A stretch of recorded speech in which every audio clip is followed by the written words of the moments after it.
জাম্বু আর লাবিবা তোরা দুজন রিকশা করে চলে আয়, আমি আর চাঁদপাখি বাইকে করে যাব। উপস্থিত সবাই হা হয়ে নূরের কাণ্ড দেখছে। সামিয়া আহমেদ অজ্ঞান প্রায়। সোহানি, জায়মা আর লাবিবার ফেসিয়াল এক্সপ্রেশন দেখলে আপনি বুঝতে পারবেন না ওরা আদৌ বাস্তব জগতে আছে কিনা। চাঁদনি এদের সবার চেয়ে বেশি অবাক হয়েছে। সবার সামনে নূরের এমন বিহেভ, তার উপর এত রোমান্টিক ভাব, সব মিলিয়ে চাঁদনির যায় যায় অবস্থা। নূর সামনের দিকে তাকিয়ে আপন মনে হাঁটছে আর চাঁদনির দিকে আর চোখে তাকাচ্ছে।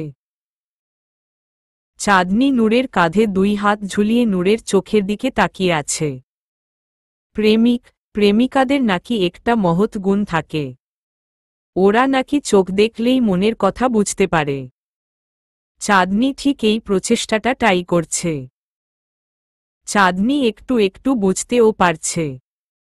নূরের চোখে চাঁদনির জন্য অসংখ্য ভালোবাসা দেখা যাচ্ছে। ভালোবাসা গণনা করা যায় না। ভালোবাসার কোনো ওজন হয় না, সীমা, পরিসীমা, দৈর্ঘ্য, প্রস্থ, পরিধি কিছুই হয় না। ভালোবাসা হলো একটা তীব্র অনুভূতির জায়গা, যেখানে শুধু বেখেয়ালি মনের ক্ষুদ্র ক্ষুদ্র অনুভূতিগুলো প্রাধান্য পায়। নূর চাঁদনির দিকে তাকিয়ে মৃদু হেসে চাঁদনিকে বাইকের পিছনে বসিয়ে দিল। চাঁদনি বাইকের পিছনের হ্যান্ডেলটা টাইট করে ধরল। নূর বাইকে বসে বাইক স্টার্ট দিচ্ছে আর চাঁদনিকে উদ্দেশ্য করে বলছে, আমাকে টাইট করে জড়িয়ে ধরো চাঁদ পাখি। বাইক স্টার্ট দিচ্ছি। চাঁদনি মুখটা বাঁকা করে বলল, পিছনের হ্যান্ডেলে ধরেছি, আপনাকে ধরতে হবে না। বেশি কথা না বাড়িয়ে বাইক স্টার্ট দিন, লেট হয়ে যাচ্ছে। নূর বাঁকা হেসে বলল, ওকে, নো প্রবলেম, না ধরলে নাই। কথাটা বলেই নূর খুব স্পিডে বাইক ছেড়ে দিল। রাস্তায় এসে নূর ইচ্ছে করে খুব জোরে জোরে ব্রেক নিচ্ছে। চাঁদনি বারবার নূরের গায়ে ছিটকে পড়ছে। এরপর ও চাঁদনি নূরকে জড়িয়ে ধরছে না। চাঁদনি বেশ বুঝতে পারছে নূর ইচ্ছে করে এমন করছে, তাই সে ও নিজেকে খিঁচে রেখেছে। নূর বেশ নাছোড়বান্দা, সে ও হাল ছাড়ার পায় না। রাস্তার একটা ভাঙ্গা জায়গায় এসে নূর খুব জোরে বাইকের ব্রেক কষল। সাথে সাথেই চাঁদনি ছিটকে পড়ল নূরের উপর। চাঁদনি কিছুটা ভয় পেয়ে চোখ দুটো বন্ধ করে নূরকে জড়িয়ে ধরল। নূর ডেবিল স্মাইল দিয়ে মনে মনে বলল, অনেক সাধনার পর। বাপরে বাপ, ঘাম ছুটে গেছে। এর মাঝেই সামনে লেগে গেল এক বিশাল জ্যাম। নূর বাইক থামিয়ে দাঁড়িয়ে পড়ল। নূরের আশেপাশে দাঁড়িয়ে থাকা গাড়ির লোকগুলো চাঁদনির দিকে কেমন ড্যাব ড্যাব করে তাকাচ্ছে। চাঁদনি বেশ বিরক্ত বোধ করছে। নূর বাইকের হ্যান্ডেল ধরে গুনগুন করে গান গাইছে। নূরের বাইকের পাশের মাইক্রো ড্রাইভারটা গাড়ির কাঁচ খুলে চাঁদনির দিকে বাজে দৃষ্টিতে তাকিয়ে আছে।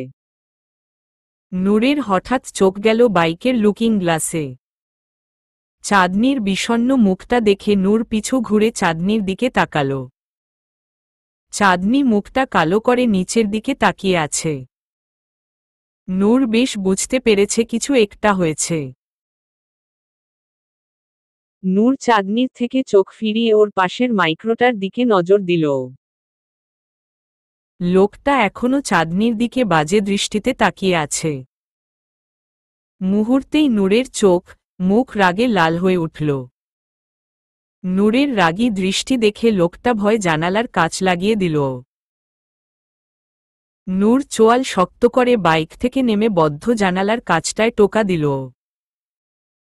লোকটা শুনে ও না শোনার ভান করে আছে। নূর কিছুটা রেগে আরো জোরে জোরে কাছে টোকা দিতে লাগল। লোকটা বেশ ভয় পেয়ে কয়েকটা শুকনো ঢোক গিলে জানালার গ্লাসটা খুলে দিল।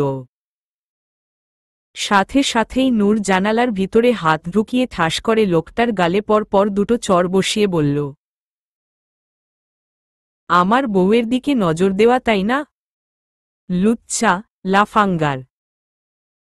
আমার বউয়ের দিকে নজর দেওয়ার ফল আরও ভয়ঙ্কর হতো যদি না তুই গাড়ির ভিতরে ঘাপটি মেরে থাকতি। রাস্তাঘাটে সিন ক্রিয়েট করতে চাই না, তাই বেঁচে গেলি।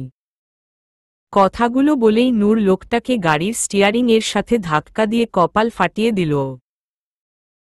লোকটার কপাল কেটে টুপটাপ রক্ত গড়িয়ে পড়ছে।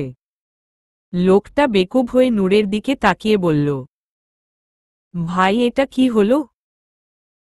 ওয়ার্নিং দিয়ে আবার মাথা ফাটিয়ে দিল। বোনাস ছিল। বোনাস সবসময়ই ধামাকাদার হয়। কথাগুলো বলেই নূর শার্টের হাতা ফোল্ড করতে করতে চাঁদনির মুখোমুখি দাঁড়িয়ে চাঁদনির মাথায় একটা বড় ঘোমটা টেনে দিল। চাঁদনি বেকুব হয়ে বসে আছে। নূর চাঁদনির ঘোমটাটা শাড়ি ক্লিপ দিয়ে ফিনাফ করে সোজা বাইকে বসে পড়ল। নূরের এমন হিংস্র রূপ দেখে চাঁদনি বেশ ভয় পেয়েছে। চাঁদনি কাপা কাপা হাতে নূরের কাঁধে হাত রাখল। এতক্ষণে জ্যামও ছেড়ে দিয়েছে। নূরের চোখে মুখে এখনো রাগ লেগে আছে। জ্যাম ছেড়ে দেওয়াতে নূর খুব স্পিডে বাইক ছেড়ে দিল। চাঁদনি ঘোমটার নিচ থেকে লুকিং গ্লাসে নূরকে দেখছে। কিছুক্ষণ আগের কাহিনীগুলো চাঁদনি মনে করছে আর লজ্জা মাখা হাসি দিচ্ছে। চাঁদনি ঠিক এটাই চাইতো, নূর চাঁদনির জন্য ঠিক এতটাই ডেসপারেট হোক। যতটা ডেসপারেট হলে নূর চাঁদনির ব্যাপারে খুব হিংস্র হয়ে উঠবে। চাঁদনি মুগ্ধ নয়নে নূরের দিকে তাকিয়ে আছে। প্রায় আধ ঘন্টা পর নূর ভার্সিটির গেইটের সামনে বাইকটা পার্ক করল। নূর ফার্স্টে বাইক থেকে নেমে চাঁদনিকে বাইক থেকে নামাল। শাড়ির ক্লিপগুলো খুলে নূর চাঁদনির ঘোমটাটা উন্মুক্ত করে দিল। ঘোমটাটা খোলার সাথে সাথেই চাঁদনির মায়াবী মুখটা নূরের চোখে ঘোর লাগিয়ে দিল। চাঁদনি নূরের চোখের দিকে তাকিয়ে আছে। নূর এক গাল হেসে চাঁদনির হাত ধরে সোজা ক্যাম্পাসে ঢুকে গেল। পুরো ক্যাম্পাসটা ফুলে ফুলে সজ্জিত হয়ে আছে। ক্যাম্পাস জুড়ে বিশাল বড় এক প্যান্ডেল। প্যান্ডেলের দুই পাশে অসংখ্য চেয়ার বিছানো। প্যান্ডেলের শুরুতে একটা স্টেজ বসানো। অনেক বড় দুটো টেবিল অ্যাডজাস্ট করা। সাথে 10 থেকে 12টা চেয়ার। বুঝাই যাচ্ছে স্টেজটা টিচারদের জন্য করা। বিশাল ক্যাম্পাসটা নীল রঙে সেজে আছে। ছেলে মেয়ে সবাই নীল রঙের শাড়ি পাঞ্জাবি পরেছে। চাঁদনি আর নূর হাতে ধরে হাঁটতে হাঁটতে প্যান্ডেলের মাঝখানে চলে এলো। এর মাঝেই হিমেল এসে ওদের মাঝখানে দাঁড়িয়ে পড়ল। হিমেল বাঁকা হেসে চাঁদনির দিকে তাকাল। চাঁদনি মলিন হেসে হিমেলকে উদ্দেশ্য করে বলল, কেমন আছেন ভাইয়া? ভালো আছি ভাবি। আপনি কেমন আছেন? ভালো ভাইয়া। মুনতাহা আপু আসবে না? আসবে একটু পরে। হিমেল এবার নূরের দিকে তাকিয়ে বলল, চল টিচারদের নিয়ে আসি, প্রোগ্রাম শুরু করতে হবে। 10টা বেজে গেছে। নূর চাঁদনির দিকে তাকিয়ে মৃদু হেসে বলল, চাঁদ পাখি তুমি একটু বসো, আমি এখনই আসছি। জায়মারা হয়তো চলেও আসছে। ওরা আসলে ওদের সাথে বসে থাকবে। প্যান্ডেলের বাইরে এক কদম পাও রাখবে না ওকে? চাঁদনি মাথা নাড়িয়ে হ্যাঁ বুঝাল। নূর চাঁদনির দিকে শেষবারের মতো তাকিয়ে হিমেলের হাত ধরে টিচার্স রুমে চলে গেল। চাঁদনি মুখটা ফুলিয়ে পিছনে তাকিয়ে দেখল ভার্সিটির সব সুন্দরী মেয়েরা চাঁদনির দিকে রাগী দৃষ্টিতে তাকিয়ে আছে। চাঁদনি সাংঘাতিক ভয় পেয়ে আস্তে করে চেয়ারে বসে পড়ল। মেয়েগুলো তেড়ে এসে চাঁদনির মুখোমুখি দাঁড়িয়ে পড়ল। চাঁদনি চোখ দুটো বড় বড় করে ওদের দিকে তাকিয়ে আছে।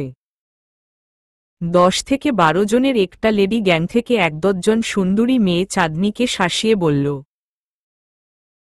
নূর ভাইয়ার সাথে তোর কিসের সম্পর্ক? চাঁদনি আমতা আমতা করে বলল, নুনুনুর ভাইয়া আমার হাজ। আর কিছু বলতে পারল না। এর আগেই মেয়েগুলো চাঁদনির কাছ থেকে কিছুটা দূরে সরে গেল। চাঁদনি কিছুটা অবাক হয়ে সামনে তাকিয়ে দেখল নূর, হিমেল আরও কয়েকজন ছেলে মিলে স্টেজে এসে মাইকের লাইন ঠিক করছে। চাঁদনি এবার বুঝতে পারল মেয়েগুলো কেন এভাবে সরে গেছে। চাঁদনি দাঁত বের করে হেসে মিনমিন করে বলল, আও কি কিউট! পুরো ভার্সিটির ক্রাশ আমার বর। এজন্যই মেয়েগুলো হিংসেও জলে পুড়ে ছাই হয়ে যাচ্ছে। আম সো লাকি। এর মাঝেই জায়মা আর লাবিবা এসে উপস্থিত। ওদের পিছু পিছু আয়মনও আছে। আয়মন বেশ হন্তদন্ত হয়ে প্যান্ডেলে ঢুকে স্টেজে চলে গেল। আয়মন এখনো লাবিবাকে দেখেনি।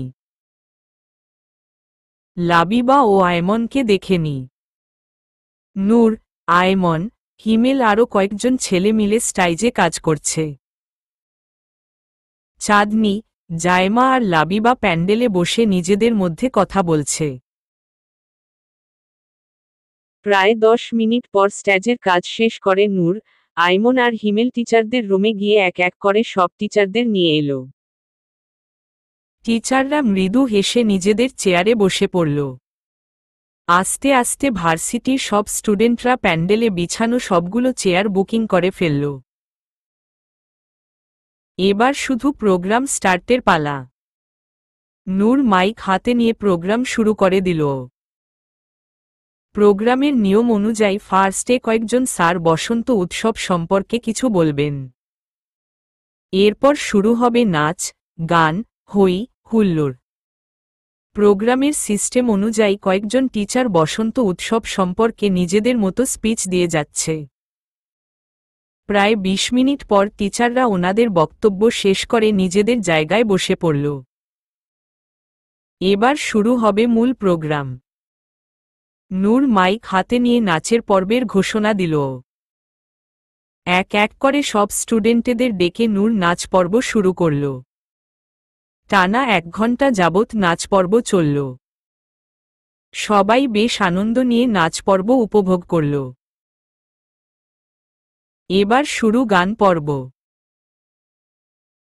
নূর এক এক করে সব স্টুডেন্টদের ডেকে গান পর্ব শুরু করল।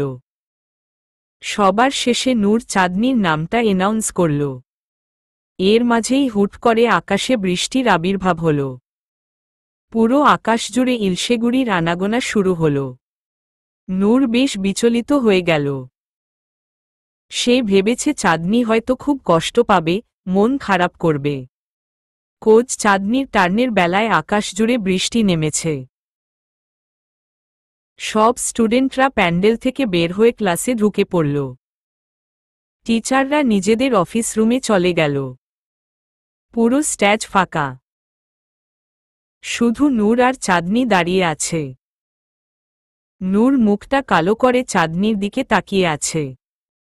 হুট করে চাঁদনি এক গাল হেসে দৌড়ে স্টেজে গিয়ে নূরের হাত থেকে মাইকটা ছিনিয়ে নিয়ে প্যান্ডেলের বাইরে দাঁড়াল। বৃষ্টির ফোঁটাগুলো ক্রমশ বড় হতে লাগল। চাঁদনি এতক্ষণে ভিজে একাকার হয়ে গেছে। নূর কিছুটা অবাক হয়ে চাঁদনির পিছু পিছু দৌড়ে এলো। চাঁদনি এই ঝুম বৃষ্টির মধ্যে মাইক হাতে নিয়ে কিছুটা আনমনা হয়ে গান ধরল। যদি মন কাঁদে, তুমি চলে এসো, চলে এসো। এক বর্ষায়, যদি মন কাঁদে, তুমি চলে এসো, চলে এসো। এক বর্ষায়, এসো ঝোড়ো ঝড়ো বৃষ্টিতে, জলভরা দৃষ্টিতে, এসো কোমল শ্যামল ছায়। চলো এসো, তুমি চলে এসো। এক বর্ষায়, যদি মন কাঁদে, তুমি চলে এসো, চলে এসো। এক বর্ষায়। চাঁদনি চোখ বন্ধ করে গলার সমস্ত সুর দিয়ে গানের প্রতিটা লাইন গভীরভাবে উপলব্ধি করে গাইছে। নূর এবার চাঁদনির হাত থেকে মাইকটা ছিনিয়ে নিয়ে গান ধরল। যদি ও তখন আকাশ থাকবে বৈরী, কদম ও গুচ্ছ হাতে নিয়ে আমি তৈরি। উতলা আকাশ মেঘে মেঘে হবে কালো, ঝলকে ঝলকে নাচিবে বিজলি আলো। তুমি চলে এসো এক বর্ষায়। চাঁদনি এবার মাইক ছাড়াই গলা ছেড়ে বলল, যদি মন কাঁদে, তুমি চলে এসো, চলে এসো এক বর্ষায়। নূর মাইক হাতে নিয়ে বলল, নামিবে আধারবেলা ফুরাবার ক্ষণে, মেঘ মল্লার বৃষ্টিরও মনে মনে, কদম ও গুচ্ছ খোপায় জড়িয়ে দিয়ে, জলভরা মাঠে নাচিব তোমার নিয়ে। চলে এসো, চলে এসো এক বর্ষায়। এবার চাঁদনি বলল, যদি মন কাঁদে, তুমি চলে এসো, চলে এসো এক বর্ষায়। গান শেষে চাঁদনি চোখ দুটো বন্ধ করে অঝরে কেঁদে দিল। এর মাঝেই বৃষ্টি থেমে গেল। ভার্সিটির সব স্টুডেন্টেরা এতক্ষণ চাঁদনি আর নূরের গান মুগ্ধ হয়ে শুনছিল। গান শেষে সবাই একসাথে তালি দিল। পুরো ভার্সিটিতে কেবল তালির আওয়াজ শোনা যাচ্ছে। চাঁদনি এবার চোখটা খুলে সামনের দিকে তাকাল। নূর আর চাঁদনি দুজনেই পুরোপুরিভাবে ভিজে গেছে।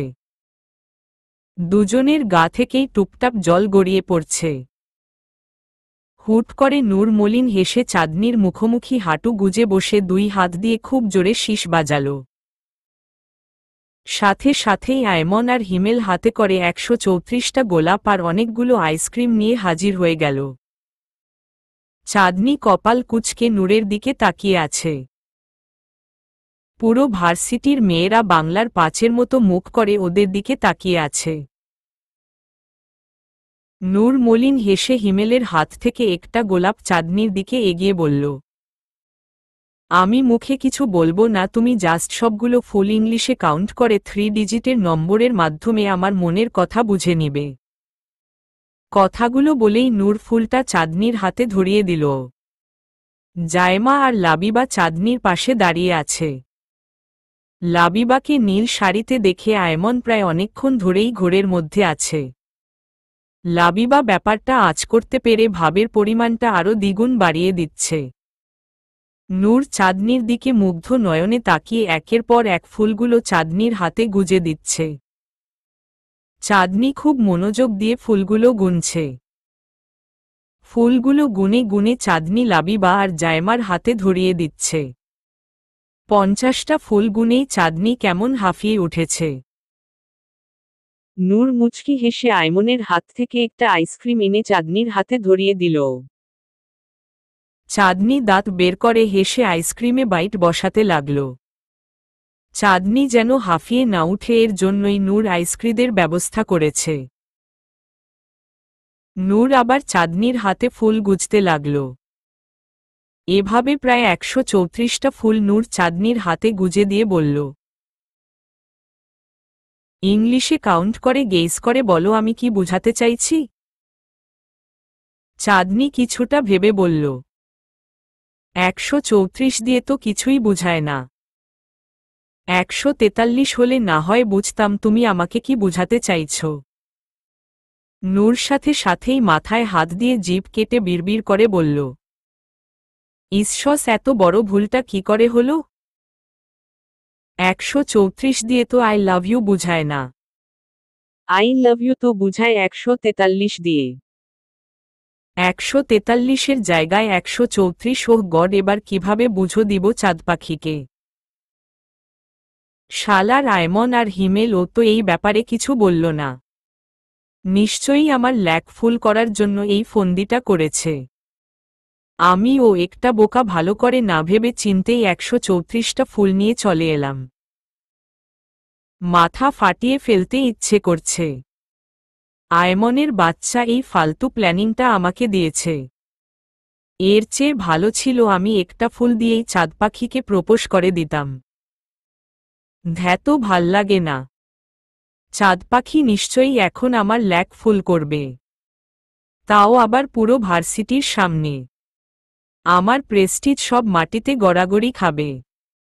এমনিতেই চাঁদ পাখি আমার উপর ক্ষেপে আছে, এখন তো আরো দ্বিগুণ ক্ষেপবে। নূরের মৌনতা দেখে ভার্সিটির সবাই ফিসফিস করছে। নূরের বোকামি দেখে অনেকে হাসছেও। নূর চোখ লাল করে আয়মন আর হিমেলের দিকে তাকিয়ে দেখল দুজনই বাঁকা হাসি দিয়ে ওর দিকে তাকিয়ে আছে। নূর চোয়াল শক্ত করে ওদের দিকে তাকিয়ে আছে। হুট করেই চাঁদনি হু হা করে হেসে নূরের পাশে বসে নূরকে জড়িয়ে ধরে বলল, আমি জানতাম নূর ভাইয়া তুমি আজ আমাকে প্রপোজ করবে। আয়মন ভাইয়া আমাকে আগে থেকেই সবটা বলে দিয়েছে। তোমাকে একটু কনফিউজড করার জন্য আমি এই ঘাটিয়া প্ল্যানটা আয়মন ভাইয়াকে দিয়েছিলাম। আমাকে কাজিন বলার রিভেঞ্জও নিলাম। নূর বেকুব হয়ে চাঁদনির দিকে তাকিয়ে আছে। চাঁদনি নূরের গালে টাইট একটা চুমো খেয়ে জোরে চিৎকার করে বলল, আজ আমি খুব খুশি নূর ভাইয়া, খুব খুব খুব খুশি। এই দিনটার জন্যই আমি এত কষ্ট সহ্য করেছি। আমি জানতাম নূর ভাইয়া তুমি সম্পূর্ণ আমার হয়ে আমার কাছে ফিরে আসবে। নূর এক গাল হেসে চাঁদনিকে কোলে তুলে চাঁদনির চোখের দিকে তাকিয়ে এক নিঃশ্বাসে বলে উঠল, ভালোবাসি চাঁদ পাখি, অনেক অনেক অনেক বেশি ভালোবাসি। এতটাই ভালোবাসি যতটা ভালোবাসা রুহু তার উপরের খোলসটাকে বাসে, যার উপর নির্ভর করে রুহু তার অস্তিত্ব খুঁজে পায়। তোমার অঢেল ভালোবাসা আমার মন থেকে রোজকে পুরো দমে ভুলিয়ে দিয়েছে। আমি রোজকে যতটা না চাইতাম এর চেয়ে ও হাজার হাজার গুণ বেশি তোমাকে চাই। আমি রোজের মধ্যে এতটা মায়া আর ভালোবাসা খুঁজে পাইনি যতটা তোমার মধ্যে পেয়েছি। রোজের চোখে আমি আমার জন্য এতটা ভালোবাসা দেখেনি যতটা ভালোবাসা তোমার চোখে দেখেছি। তোমার ভালোবাসার সমুদ্রে আমি পুরোপুরি নিজেকে ভাসিয়ে দিয়েছি। যদি তুমি হাত বাড়িয়ে দাও তবে আমি বাঁচব, যদি হাতটা না বাড়াও তবে আমার মৃত্যু নিশ্চিত। মাঝে মাঝে খুব অবাক হই এই পুচকি মেয়েটা কিভাবে এও ভালোবাসা তার মনে ধারণ করে। আদৌ কি তা সম্ভব? পর মুহূর্তে আবার ভাবি আমার ভাগ্যটা ভালো বলেই হয়তো উপরওয়ালা এই মেয়েটার মনে এও ভালোবাসা ভরে দিয়েছে। উপরওয়ালার ইচ্ছেই যেন ছিল এই মেয়েটার ভালোবাসায় আমি পরাজিত হয়ে নিজেকে তার কাছে সঁপে দেই। দেখো আজ তাই হলো, আমি নিজেকে সঁপে দিয়েছি তোমার ভালোবাসার কাছে। নূর কিছুটা থেমে চাঁদনির নাকে নাক ঘষে বলল, চাঁদ পাখি তুমি মানেই আমার কাছে আস্ত একটা গল্পের বই, যাকে আমি শুরু থেকে শেষ পর্যন্ত পড়তে চাই। সমাপ্তিতে এসে তোমার সাথেই শেষ হতে চাই। তুমি আমার মনের আকাশ জুড়ে এক ফালি চাঁদ, যার আলোতে আমি স্নিগ্ধ হতে চাই, যার আবছা আলোতে আমি শুনশান রাস্তায় নির্ভয়ে পথ চলতে চাই।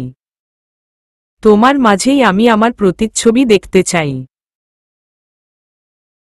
চাঁদনি চোখ ভরা জল নিয়ে নূরের দিকে তাকিয়ে আছে।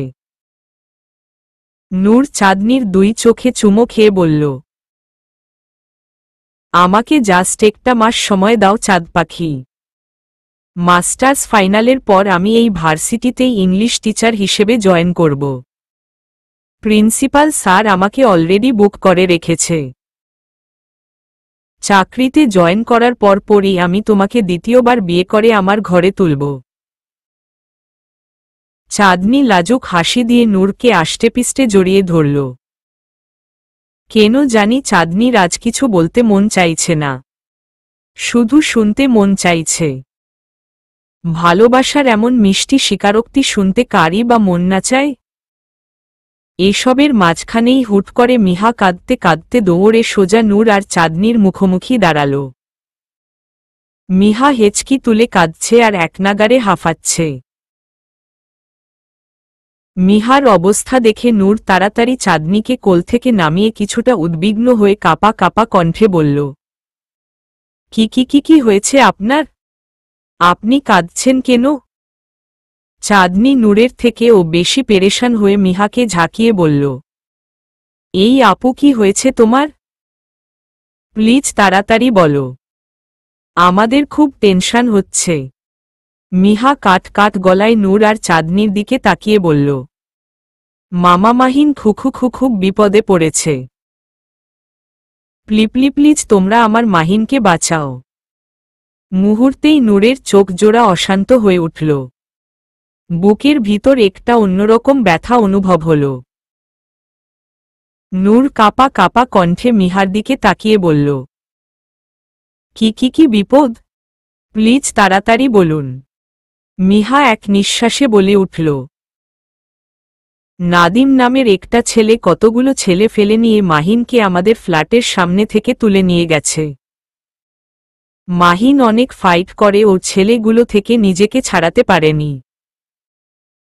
প্রায় 7 জন ছেলে। মাহিন একা হ্যান্ডেল করতে পারেনি। ছেলেগুলো মাহিনকে কেবল নূর নূর বলে ডাকছিল। আমার মনে হয় মাহিনকে তুমি ভেবে ছেলেগুলো তুলে নিয়ে গেছে। প্লিজ নূর, তুমি আমার মাহিনকে বাঁচাও। মাহিনের কিছু হয়ে গেলে আমি বাঁচব না। মিহা কথাগুলো বলছে আর ঢুকরে কাঁদছে। নূর চোয়াল শক্ত করে আয়মন আর হিমেলের দিকে তাকিয়ে বলল, নাদিমের ডেরাটা তোরা চিনিস? আয়মন আর হিমেল মাথা ঝাঁকিয়ে হ্যাঁ বুঝাল। নূর চাঁদনির দিকে তাকিয়ে শান্ত কণ্ঠে বলল, চাঁদ পাখি, তুমি মিহা আপুকে নিয়ে বাড়ি চলে যাও।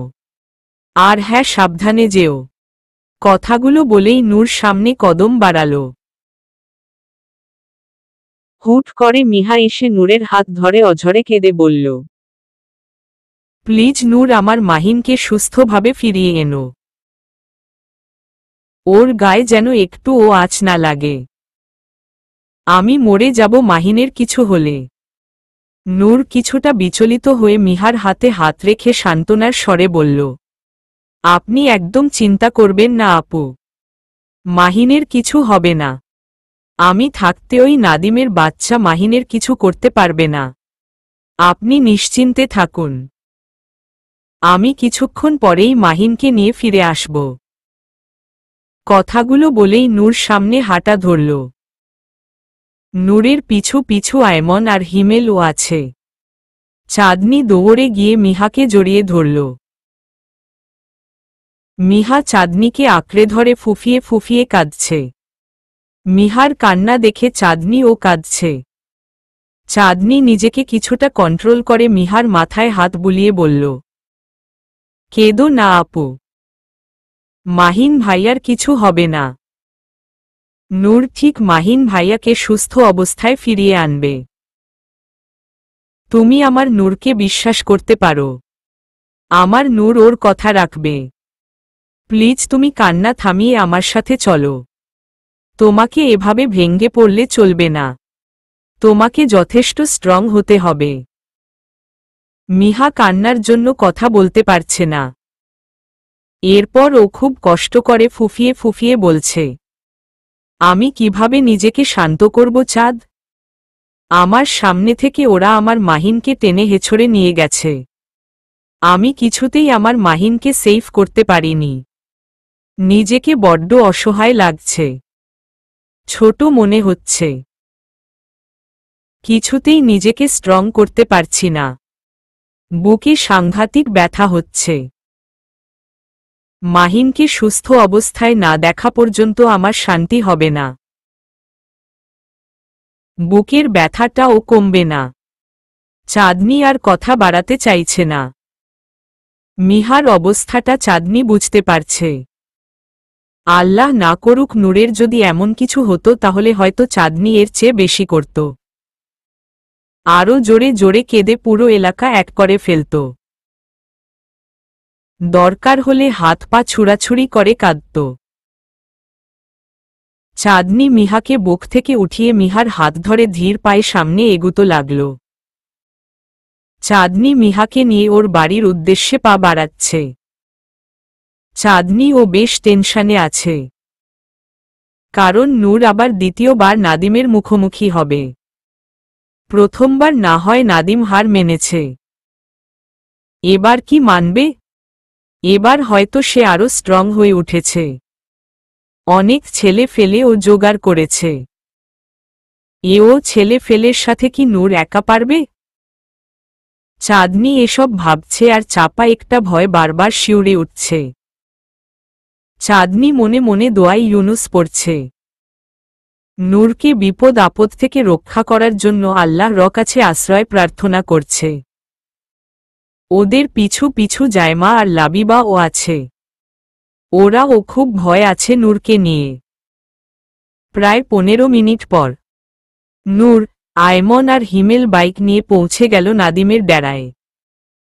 নাদিম একটা গ্যারেজকে নিজের আশ্রয় বানিয়েছে। বিভিন্ন কুকর্ম সে এই গ্যারেজে এসে করে। নূর বাইক থেকে নেমেই দৌড়ে গ্যারেজটায় ঢুকে গেল। পাঞ্জাবির হাত ফোল্ড করতে করতে নূর গ্যারেজটায় ঢুকছে আর রাগে জিদে চোয়াল শক্ত করছে। নাদিমের চেলা ফেলা নূরকে দেখা মাই নূরকে চারপাশ থেকে ঘিরে ফেলল। নূর চোখ মুখ লাল করে ওদের দিকে তাকিয়ে এলোপাথারি কিল ঘুষি মারতে লাগল। আয়মন আর হিমেলও এসে ওর সাথে যোগ দিল। ধুরুম ধুরুম মারধরের আওয়াজে নাদিম কিছুটা হকচকিয়ে উঠল। মাহিনকে চেয়ারের সাথে বেঁধে রেখেছে নাদিম। মাহিন প্রায় আধমরা হয়ে আছে, নাক মুখ ফেটে রক্ত গড়িয়ে পড়ছে। নাদিম খুব বাজেভাবে মাহিনকে মেরেছে। শোরগোলের আওয়াজে নাদিম হন্তদন্ত হয়ে গ্যারেজের সামনে এগিয়ে গেল। একটু সামনে এগিয়ে যেতেই নাদিম চোখ দুটো বড় বড় করে ফেলল। নাদিমের সব চেলারা আধমরা হয়ে মাটিতে লুটিয়ে আছে। নাদিম শুকনো ঢোক গিলে নূরের দিকে তাকাল। নূর চোখ মুখ লাল করে নাদিমের দিকে তেড়ে এলো। নাদিম ভয় পেয়ে যেই না উল্টো দিকে দৌড় লাগাতে যাবে এর আগেই নূর নাদিমের কলার চেপে ধরল। নাদিম চোখে মুখে অসংখ্য ভয় নিয়ে কাট কাট গলায় নূরের দিকে তাকিয়ে বলল, প্লিজ নূর, এইবারের মতো আমায় মাফ করে দে। ছেলেটাকে তুই ভেবে তুলে এনেছিলাম, পরে বুঝলাম ছেলেটা তুই না। ছেলেটার নাম মাহিন, হুবহু তোর মতো দেখতে। প্লিজ মাফ করে দে আমায়। আমি আর জীবনে ও তোদের দুজনের দিকে চোখ তুলে তাকাবো না। তোর যে যমজ ভাই আছে তা আমার জানা ছিল না। প্লিজ মাফ করে দে আমায়, প্লিজ। যমজ ভাই কথাটা শুনে নূরের মাথাটা কেমন ঘুরে গেল। নূরের মাথায় প্রায় অনেকবার এই কথাটা ঘুরেছে, তবে সে আমলে নেয়নি। ব্যাপারটা উড়িয়ে দিয়েছে। তবে নাদিমের মুখে যমজ ভাই কথাটা শুনে নূর কেমন থম মেরে গেছে। আপাতত নূর নিজেকে কিছুটা কন্ট্রোল করে নাদিমের মেইন পয়েন্টে দিল এক কিক। সাথে সাথেই নাদিম মাটিতে লুটিয়ে পড়ে মেইন পয়েন্টে হাত দিয়ে গঙ্গাতে লাগল। নূর দাঁত কিরমির করে নাদিমকে এলোপাথারি লাথি মারছে আর মৃদু চিৎকার দিয়ে বলছে, একবার সুযোগ দিয়ে তোকে ঠকেছিলাম, দ্বিতীয়বার আর এই ভুলটা করব না। সারা জীবনের জন্য তোকে পঙ্গু করে দেব। খুঁড়িয়ে খুঁড়িয়ে হাঁটবি আর রাস্তায় ভিক্ষা করবি, এটাই তোর জন্য বেটার। তোর মতো শিয়াল কুকুরের কোনো অধিকার নেই স্বাভাবিকভাবে জীবন যাপন করার। ভদ্র সমাজে ওঠার কোনো যোগ্যতাই নেই তোর। নূর কথাগুলো বলেই নিচে পড়ে থাকা একটা হটিস্টিক নিয়ে নাদিমকে মারতে মারতে রক্তাক্ত করে ফেলল। হাতে পায়ের হাড্ডিগুলো হয়তো এতক্ষণে ভেঙ্গে গুঁড়ো গুঁড়ো হয়ে গেছে। এক পর্যায়ে নাদিম ব্যথার তাড়নায় সেন্সলেস হয়ে গেছে। আয়মন আর হিমেল দৌড়ে এসে নূরকে ঝাপটে ধরে বলল, নূর প্লিজ এবার নাদিমকে ছেড়ে দে, অবস্থা খারাপের দিকে যাচ্ছে, মরে টরে গেলে পড়ে আরেক ক্যাচাল বাঁধবে। নাদিম যা শাস্তি পাওয়ার তা পেয়ে গেছে। হাত পা ভেঙ্গে হয়তো এতক্ষণে পাউডার হয়ে গেছে। ওকে ইমিডিয়েটলি হসপিটাল নিয়ে যেতে হবে। নূর সমানে হাঁফাচ্ছে আর চেঁচিয়ে বলছে, কুয়োর বাকে আজ মেরাই ফেলব। প্লিজ তোরা ছাড় আমায়। আয়মন রাগী কণ্ঠে নূরকে উদ্দেশ্য করে বলল, জেলে বসে বসে যখন পস্তাবি তখন আমার বোনের কি হবে? নূর এবার শান্ত হয়ে গেল। চাঁদনির কথা মনে পড়াতেই নূর কেমন নরম হয়ে গেছে। নূর এবার আয়মন আর হিমেলের থেকে নিজেকে ছাড়িয়ে দৌড়ে মাহিনের কাছে চলে গেল। মাহিন সেন্সলেস হয়ে চেয়ারে বাঁধা অবস্থায় পড়ে আছে। মাহিনের রক্তাক্ত মুখটা দেখে নূরের চোখে পানি চলে এলো। অজান্তেই নূরের চোখ বেয়ে এক ফোঁটা জল গড়িয়ে পড়ল। নূর তাড়াতাড়ি ওর চোখের পানিটা মুছে দৌড়ে মাহিনের কাছে গিয়ে মাহিনের হাত পায়ের বাঁধন খুলে দিয়ে মাহিনকে বসা থেকে দাঁড় করিয়ে খুব সাবধানে সামনে পা ফেলতে লাগল। আয়মন আর হিমেল ও মাহিনের হাত ধরে মাহিনকে রাস্তার পাশের একটা ছোট ডাক্তারখানায় নিয়ে গেল। উইখানের একটা বেডে মাহিনকে শুইয়ে দেওয়া হল। ডক্টর মাহিনের চোখে মুখে পানি ছিটিয়ে মাহিনের হুঁশ ফিরাল।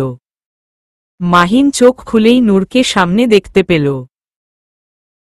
মাহিন কিছুটা ওয়েজিত হয়ে ফতাফত শোয়া থেকে উঠে নূরের শার্টের কলার ধরে বলল, আমার মিহা কোথায়? আমার মিহা ঠিক আছে তো? নূর মাহিনের কপালে লেগে থাকা রক্তটায় হাত দিয়ে মলিন হেসে বলল, আপনার এখন ট্রিটমেন্টে দরকার। সো কথা না বাড়িয়ে শুয়ে পড়ুন। আর মিহা আপু ভালো আছে, আপনার জন্য অনেক কাঁদছে। আমি উনাকে কথা দিয়েছি আপনাকে সুস্থভাবে উনার কাছে ফিরিয়ে দিব। সো তাড়াতাড়ি নিজের ট্রিটমেন্ট করিয়ে আমার সাথে চলুন। মাহিন মৃদু হেসে নূরের কলারটা ছেড়ে বেডে শুয়ে পড়ল। ডক্টর মাহিনের মুখের ব্লাডগুলো ক্লিন করে কপালের কাটা জায়গাটায় একটা সেলাই দিল। কাটা ঠোঁটে মেডিসিন লাগিয়ে দিল। প্রায় 20 মিনিট পর ডক্টর মাহিনকে ছাড়ল। ডক্টরের বিল চুকিয়ে নূর মাহিনকে নিয়ে বাইকে করে চাঁদনির বাড়ির উদ্দেশ্যে রওনা দিল। আয়মন আর হিমেল নাদিমকে নিয়ে সোজা হসপিটালে চলে গেছে। মিহা কিছুতেই চাঁদনিদের বাড়িতে ঢুকছে না। সে গেইটের বাইরে দাঁড়িয়ে আছে। মিহা এখনো কেঁদে যাচ্ছে। মাহিনের আসার পথে সে অধীর আগ্রহে তাকিয়ে আছে। মিহার জন্য চাঁদনি ও বাড়ির ভিতর ঢুকতে পারছে না, তাই চাঁদনি ও মিহার সাথে দাঁড়িয়ে আছে। প্রায় 15 মিনিট পর নূর বাইক নিয়ে হাজির হয়ে গেল চাঁদনিদের বাড়ির সামনে। মাহিনকে দেখা মাই মিহা ছুটে গিয়ে মাহিনকে জড়িয়ে ধরল। মাহিন ও মিহাকে খুব টাইট করে জড়িয়ে ধরেছে। প্রায় 5 মিনিট পর মিহা মাহিনের বুক থেকে নিজেকে উঠিয়ে মাহিনের পুরো মুখে চুমোয় চুমোয় ভরিয়ে দিচ্ছে। মিহার কাণ্ড দেখে মাহিন মুচকি হাসছে। ওইদিকে চাঁদনি লজ্জায় মূর্ছা যাচ্ছে। সে মাথাটা নিচু করে রেখেছে। নূর চাঁদনির পাশে দাঁড়িয়ে আছে।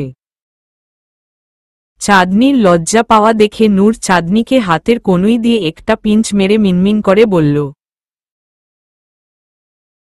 এত লজ্জা পাচ্ছ কেন?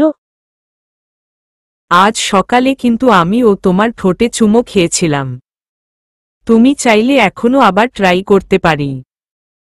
আসলে ওদেরকে দেখে আমার ও কেমন ইচ্ছে ইচ্ছে করছে। চাঁদনি মাথা উঠিয়ে চোখ রাঙিয়ে নূরের দিকে তাকাল। সাথে সাথেই নূর শুকনো ঢোক গিলে বলল, তুমি না চাইলে করব না কিস। এতে এত রাগার কি আছে? B cool please. নূরের ফেসিয়াল রিয়েকশন দেখে চাঁদনি মনে মনে হেসে কুটি হচ্ছে আর মিনমিন করে বলছে, চান্দু যে আমাকে ভয় পেয়েছে বুঝাই যাচ্ছে। বাহ চাঁদ বাহ, তোর তো বেশ ক্ষমতা। বদরাগী নূরটাকে ঠিক নিজের করে নিয়েছিস। এখন আমি উঠতে বললে উঠতে, আর বসতে বললে বসতে। সেই খুশিতে আজ আমি নিজের হাতে রান্না করে আমার জামাইকে খাওয়াবো। যদি ও রান্নার হাত খুব পচা। এরপরে ও ইউটিউব দেখে দেখে খুব সুন্দর সুন্দর রান্না করে আমার বরকে খাওয়াবো। আমার হাতের রান্না খেয়েই আমার বরের দিলও খুশ হয়ে যাবে। চাঁদনি এসব বলছে আর নূরের দিকে তাকিয়ে মুচকি হাসছে। মিহা অনেকগুলো চুমো খাওয়ার পর মাহিনকে আবার টাইট করে জড়িয়ে ধরে কেঁদে কেঁদে বলল, তুমি ঠিক আছো তো মাহিন? কোথাও তেমন লাগেনি তো? মাহিন মিহার মাথায় হাত বুলিয়ে বলল, আমি ঠিক আছি মিহা। প্লিজ তুমি আর কেঁদো না। আমি সম্পূর্ণ সুস্থ আছি। আমার কোনো ক্ষতি হয়নি। তুমি যদি আর এক ফোঁটা চোখের জল ফেলো তবে আমি সত্যি সত্যি তোমাকে খুব মারব। কেঁদে কেঁদে চোখ মুখের কি অবস্থা করেছ তুমি জানো?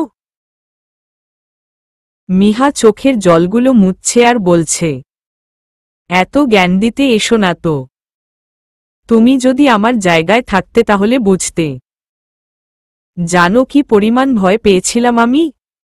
মাহিন মলিন হেসে বলল, ওকে বাবা, এবার তো আমি ফিরেছি, তাও আবার সম্পূর্ণ সুস্থভাবে।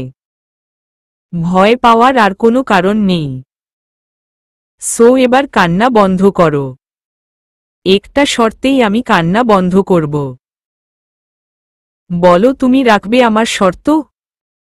মাহিন কিছুটা কৌতূহলী হয়ে বলল, কি শর্ত মিহা? আগে বলো রাখবে কিনা। ওকে রাখব। এবার তো বলো। আমাকে এই মুহূর্তে বিয়ে করতে হবে, কোর্ট ম্যারেজ করে। মাহিন কিছুটা অবাক হয়ে বলল, আজই করতে হবে? হুম আজই। আমি রিস্ক নিতে চাই না। তোমার পেরেন্টস যে কোনো মুহূর্তে বাংলাদেশ চলে আসতে পারে। ওরা এসে যদি তোমার থেকে আমাকে ছিনিয়ে নেয় তখন কি হবে? তাই আমি কোনো রিস্ক নিতে চাইছি না। কথাগুলো বলেই মিহা মাহিনের থেকে নিজেকে ছাড়িয়ে নূরের মুখোমুখি দাঁড়িয়ে অসহায়ের মতো মুখ করে বলল, নূর, অনেক তো হেল্প করেছ আমাদের, লাস্ট একটা হেল্প করবে প্লিজ? হুট করে চাঁদনি মিহার মুখোমুখি দাঁড়িয়ে বলল, আরে রে রে, এত রিকোয়েস্ট করা লাগে নাকি? জলদি বলে ফেলো কি হেল্প। আমি আর নূর ভাইয়া মিলে তোমাদের হেল্প করব। মাহিন ও এসে এবার মিহার পাশে দাঁড়াল। মিহা কিছু বলার আগেই মাহিন নূরের দিকে তাকিয়ে কিছুটা সিরিয়াস হয়ে বলল, আসলে নূর, আমি আর মিহা কোর্ট ম্যারেজ করতে চাই।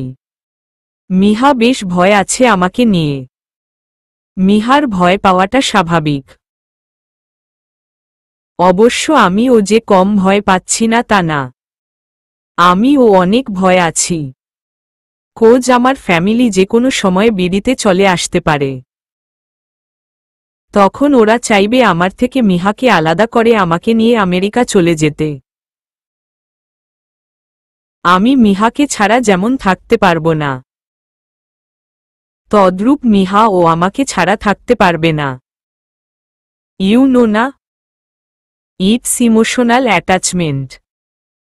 তাই আমরা ভাবছি কোর্ট ম্যারেজ করে নিব। অবশ্য এই প্ল্যানটা আমাকে মিহা দিয়েছে। এই প্ল্যানে আমি ও মিহার সাথে একমত। এখন মূল কথা হল, তুমি কি আমাদের হেল্প করবে নূর? দুজন সাক্ষী লাগে তো, তাই আমি আর মিহা চাইছি সেই সাক্ষীটা তুমি আর চাঁদ হও।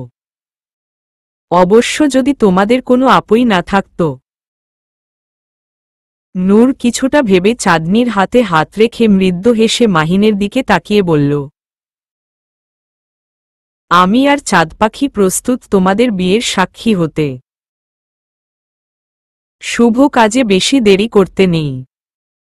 So let's go registry office.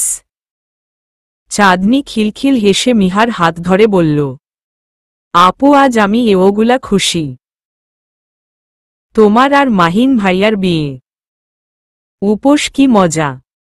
বিয়ের পর আমাদের বড়সড় একটা ট্রিট দিতে হবে। না হলে কিন্তু খবর আছে। তোমাদের ফুলসজ্জা আমি ভেস্তে দিব।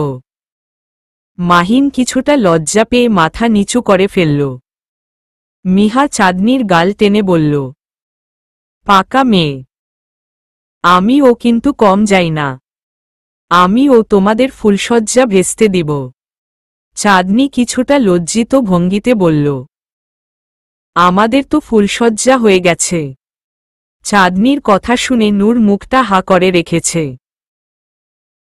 সে চাঁদনির কথার হিসেব মিলাতে পারছে না।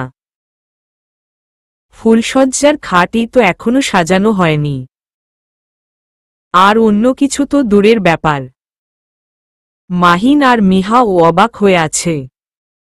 ওদের জানা মতে চাঁদনি আর নূর আলাদা থাকে, যেমনটা কায়রা মিহাকে বলেছিল। মিহা আবার মাহিনকে বলেছে। সবার এমন চরম আশ্চর্যিত মুখ দেখে চাঁদনি হিহিহি করে হেসে বলল, আরে মজা করেছি, তোমরা এত সিরিয়াস হয়ে যাবা বুঝতে পারিনি। চাঁদনি এবার নূরের দিকে রাগী দৃষ্টিতে তাকিয়ে বলল, এই তোমার এত অবাক হওয়া কি হইছে? তুমি কি ভাবছ আমি তোমাকে রেখে অন্য কারো সাথে ফুলসজ্জা করছি? নূর সাথেই মুখটা বন্ধ করে বাঁকা হেসে বলল, তোমার পেটে তো যখন তখন বাচ্চা চলে আসে। তাই ভয় পাচ্ছিলাম। যেমন ওই দিন ট্রাফিক পুলিশ রেড দেওয়াতে তোমার পেটে বাচ্চা চলে এসেছিল। চাঁদনি চোয়াল শক্ত করে বলল, তোমার জন্যই তো ড্রামা করতে হইছে, না হলে তো তোমার শখের বাইকটা ওদের কবজায় চলে যেত। এত বড় উপকার করেছি, কোনো প্রশংসা নাই, উল্টো উপহাস। নূর হু হা করে হেসে চাঁদনিকে জড়িয়ে ধরে বলল, চাঁদ পাখি আমি তো মজা করছিলাম। এত সিরিয়াসলি নিচ্ছ কেন? তোমার ফুলসজ্জা আমার সাথেই হবে, আর বাচ্চার আব্বু আমিই হব। চাঁদনি লজ্জায় পারছে না নূরের বুকের ভিতর ঢুকে যেত। মাহিন গলা ঝাঁকিয়ে বলল, চল তাহলে আমরা যাই। নূর তাড়াতাড়ি করে চাঁদনিকে ছেড়ে মাহিনের মুখোমুখি দাঁড়িয়ে বলল, আমি আর চাঁদ পাখি বাইকে করে যাচ্ছি, আপনি আর মিহা আপু রিকশায় করে চলে আসুন। মাহিন মাথা নাড়িয়ে হ্যাঁ বুঝাল। নূর চাঁদনির হাত ধরে বাইকের কাছে চলে গেল। মাহিন আর মিহা রিকশার জন্য দাঁড়িয়ে পড়ল। নূর আর চাঁদনি বাইকে বসে বাইক স্টার্ট করে দিল। এর কিছুক্ষণ পরই মাহিন একটা খালি রিকশা খুঁজে পেল। মাহিন আর মিহা ও রিকশাতে বসে রেজিস্ট্রি অফিসের দিকে রওনা দিল। প্রায় আধ ঘন্টা পর ফার্স্টে নূর আর চাঁদনি রেজিস্ট্রি অফিসের সামনে পৌঁছেছে। এর 10 মিনিট পর মাহিন আর মিহা। ওরা চারজনই এক এক করে রেজিস্ট্রি অফিসের ভিতর ঢুকছে। নূর কিছু একটা ভেবে মাহিন আর মিহাকে উদ্দেশ্য করে বলল, আইডি কার্ড সাথে আছে তো? না হয় কিন্তু বিয়ে করানো যাবে না। রেজিস্ট্রি ম্যারেজের মূল ভিউই আইডি কার্ড। মাহিন মলিন হেসে বলল, আছে আইডি কার্ড। আমরা সবকিছু জেনে শুনেই এই পদক্ষেপটা নিয়েছি। তুমি নিশ্চিন্তে থাকো। নূর মলিন হেসে সামনে পা বাড়াল। মিহা আর চাঁদনি হাত ধরাধরি করে হাঁটছে। নূর আর মাহিন সামান্য দূরত্ব বজায় রেখে হাঁটছে। নূর মনে মনে সিদ্ধান্ত নিয়েছে আজই ওর আম্মুর কাছে মাহিনের ব্যাপারটা বলবে। নূরের মনে বিভিন্ন প্রশ্ন ঘুরপাক খাচ্ছে, তা আজ ক্লিয়ার করতে হবে। কিছুক্ষণ হাঁটার পর ওরা রেজিস্ট্রি অফিসের ভিতর ঢুকে মাহিন আর মিহার রেজিস্টার্ড করিয়ে নিল। এরপর একজন লোক এসে মাহিন, মিহা, নূর আর চাঁদনিকে একটা চেম্বারে নিয়ে গেল। চেম্বারের ভিতর ঢুকেই একজন মধ্যবয়সী লোককে দেখা গেল। উনি কর্ড প্যান্ট পরে আছে। লোকটা মুচকি হেসে সবাইকে উদ্দেশ্য করে বলল, বিয়ে করবে কারা? মাহিন আর মিহা মুচকি হেসে বলল, আমরা। প্লিজ বসে পড়ুন আপনারা। সাক্ষী কি ওই দুইজন? মাহিন নূর আর চাঁদনির দিকে তাকিয়ে বলল, এই দুইজনই সাক্ষী। লোকটা মলিন হেসে নূর আর চাঁদনিকে ও বসতে বলল। নূর আর চাঁদনি ও মলিন হেসে বসে পড়ল। লোকটা এবার মাহিন আর মিহার থেকে আইডি কার্ডটা নিয়ে কিছু একটা করে একটা মোটা মলাটের কাগজে কিছু একটা লিখে মাহিন আর মিহার স্বাক্ষর নিয়ে নিল। উনি আরেকটা মোটা খাতা নিয়ে মিহা আর মাহিনের দিকে এগিয়ে দিয়ে মুচকি হেসে বলল, এখানে সিগনেচার করলেই আপনাদের বিয়ে সম্পন্ন। এরপর নেওয়া হবে সাক্ষীদের সিগনেচার। মাহিন আর মিহা দুজন দুজনের দিকে তাকিয়ে মুচকি হেসে সিগনেচার করে দিল। চাঁদনি আর নূর মৃদু হেসে ওদের দিকে তাকিয়ে আছে। সিগনেচার শেষে লোকটা এবার নূর আর মাহিনের দিকে খাতাটা এগিয়ে সিগনেচার করার জায়গাটা দেখিয়ে দিয়ে বলল, এবার আপনারা সিগনেচার করুন। আপনাদের সিগনেচার হয়ে গেলেই বিয়ে সম্পন্ন। চাঁদনি আর নূর দুজন দুজনের দিকে তাকিয়ে একটা ক্লোজ আপ ভেটকি দিয়ে পরপর দুজনই সিগনেচার করে দিল। হয়ে গেল বিয়ে। লোকটা চেয়ার ছেড়ে উঠে মিহা আর মাহিনের সাথে হাত মিলিয়ে কংগ্রাচুলেশন জানিয়ে আবার চেয়ারে বসে পড়ল। মাহিন পকেট থেকে 10,000 টাকার একটা চেক বের করে লোকটার হাতে ধরিয়ে দিল। লোকটা খুশিতে গদগদ হয়ে গেল। হুট করে চাঁদনি কিছুটা রেগে নূরকে উদ্দেশ্য করে বলল, এই তোমার কি কোনো আক্কেল জ্ঞান নেই? ক্যাবলার মতো দাঁড়িয়ে না থেকে ফুল নিয়ে এসো। নতুন দম্পতিদের কংগ্রেস জানাতে হবে না?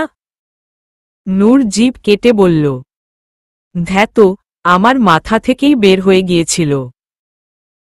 আমি এখনই ফুল নিয়ে আসছি। জাস্ট 10 মিনিট সময় দাও আমায়। আমি যাব আর আসব। কথাগুলো বলেই নূর রেজিস্ট্রি অফিসের বাইরে চলে গেল। চাঁদনি মুচকি হেসে মিহা আর মাহিনের সাথে কথা বলতে ব্যস্ত হয়ে পড়ল। এভাবে প্রায় আধ ঘন্টা কেটে গেল।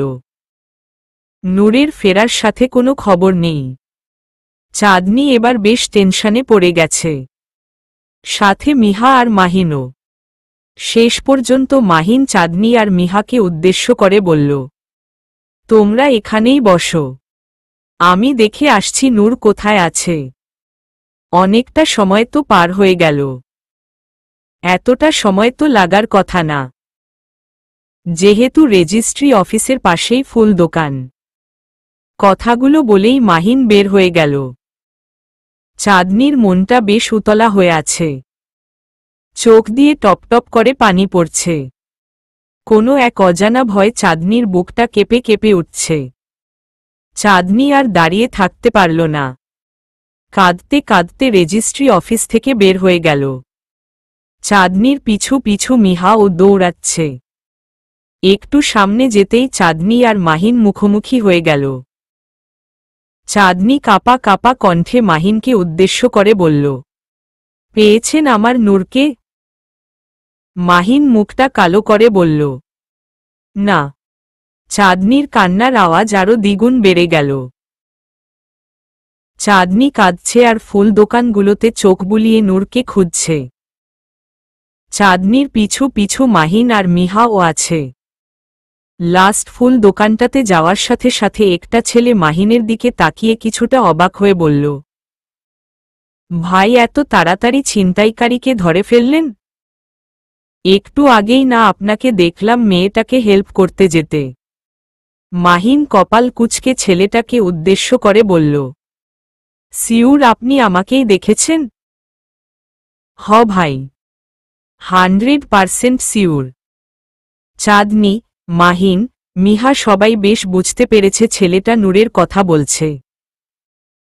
চাঁদনি ভীষণ পেরেশান হয়ে কাট কাট গলায় ছেলেটাকে উদ্দেশ্য করে বলল, ভাইয়া প্লিজ প্রথম থেকে বিস্তারিত বলুন। ছেলেটা রাগ দেখিয়ে বলল, আজব লোক তো। ছেলেটা তো আপনার পাশেই দাঁড়িয়ে আছে। উনাকেই জিজ্ঞেস করুন। আমাকে কেন জিজ্ঞেস করছেন? চাঁদনি ও কিছুটা রাগ দেখিয়ে বলল, ওরা টুইন, একই রকম দেখতে। প্লিজ তাড়াতাড়ি ব্যাপারটা ক্লিয়ার করে বলুন। চাঁদনির টুইন কথাটা শুনে মাহিন খানিক নড়ে চড়ে উঠল। মাহিনের মাথায় ও এই কথাটা ঘুরছে। সে প্ল্যান করে রেখেছে আজ রাতেই সে আমেরিকায় ওর প্যারেন্টসদের সাথে এই বিষয়ে কথা বলবে। ব্যাপারটা সে খোলসা করতে চায়। মাহিন ও বেশ উদ্বিগ্ন হয়ে ছেলেটাকে উদ্দেশ্য করে বলল, প্লিজ ভাইয়া বলুন কি হয়েছে। আমাদের জানাটা খুব জরুরি। ছেলেটা এবার মুখ খুলল। মাহিনের দিকে তাকিয়ে ছেলেটা গড়গড় করে বলতে শুরু করল,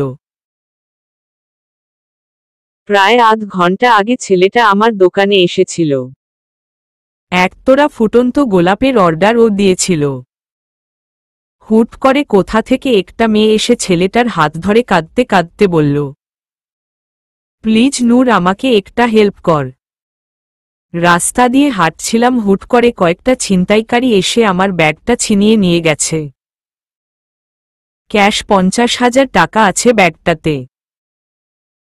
সাথে আমার আইফোনটাও আছে। ছিনতাইকারীগুলো হয়তো বেশি দূর যেতে পারেনি। তুই হয়তো চাইলেই ধরতে পারবি। ব্যাস আর কি? ছেলেটা ও মেয়েটার কথা শুনে বেশ উদ্বিগ্ন হয়ে দৌড়ে চলে গেল ছিনতাইকারীকে ধরতে। আই থিঙ্ক ছেলেটা মেয়েটাকে খুব ভালো করে চিনে। As like friend. চাঁদনি কিছুটা সিরিয়াস হয়ে ছেলেটাকে উদ্দেশ্য করে বলল, মেয়েটা দেখতে নিশ্চয়ই সুন্দরী, লম্বা আর চিকনি। একদম ঠিক ধরেছেন। চাঁদনি আর কথা না বাড়িয়ে চোখের জলগুলো মুছে মাহিন আর মিহাকে উদ্দেশ্য করে বলল, চল আমার সাথে। আমি বুঝে গেছি মেয়েটাকে। ঝাড়ুকে আজ ঝাড়ু পেটা করব। আমার বরকে ট্রেপে ফেলার জন্য ঝাড়ুহুদাই নটাঙ্কি করেছে। নিশ্চয়ই আমার নূরকে ফুসলিয়ে ফাসলিয়ে ওর বাড়ি নিয়ে গেছে। আজ ওকে আমি ছাড়ব না। আমার বরের দিকে নজর দেওয়ার শখ মিটিয়ে দিব। কথাগুলো বলেই চাঁদনির আগে ফুসতে ফুসতে সামনে হাঁটা ধরল। চাঁদনির পিছু পিছু মাহিন আর মিহাও আছে। চাঁদনি হাঁটছে আর পার্স থেকে ফোনটা বের করে আইমনকে মেসেজ করে বলল যারার বাড়ির অ্যাড্রেসটা দিতে। সাথে সাথেই আয়মন মেসেজ করে যারার বাড়ির অ্যাড্রেসটা সেন্ড করে দিল। রাস্তায় একটা খালি অটো দেখে চাঁদনি থামিয়ে দিল। অটোটাতে এক এক করে চাঁদনি, মাহিন আর মিহা বসে পড়ল। অটোটা ছেড়ে দিল চাঁদনির বলা ঠিকানা অনুযায়ী। প্রায় 20 মিনিট পর গাড়ি পৌঁছে গেছে যারার বাড়ির সামনে।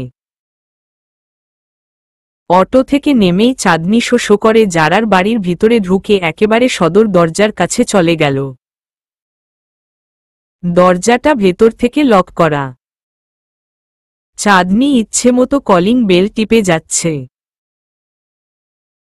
কিন্তু ভেতর থেকে কেউ দরজাটা খুলছে না।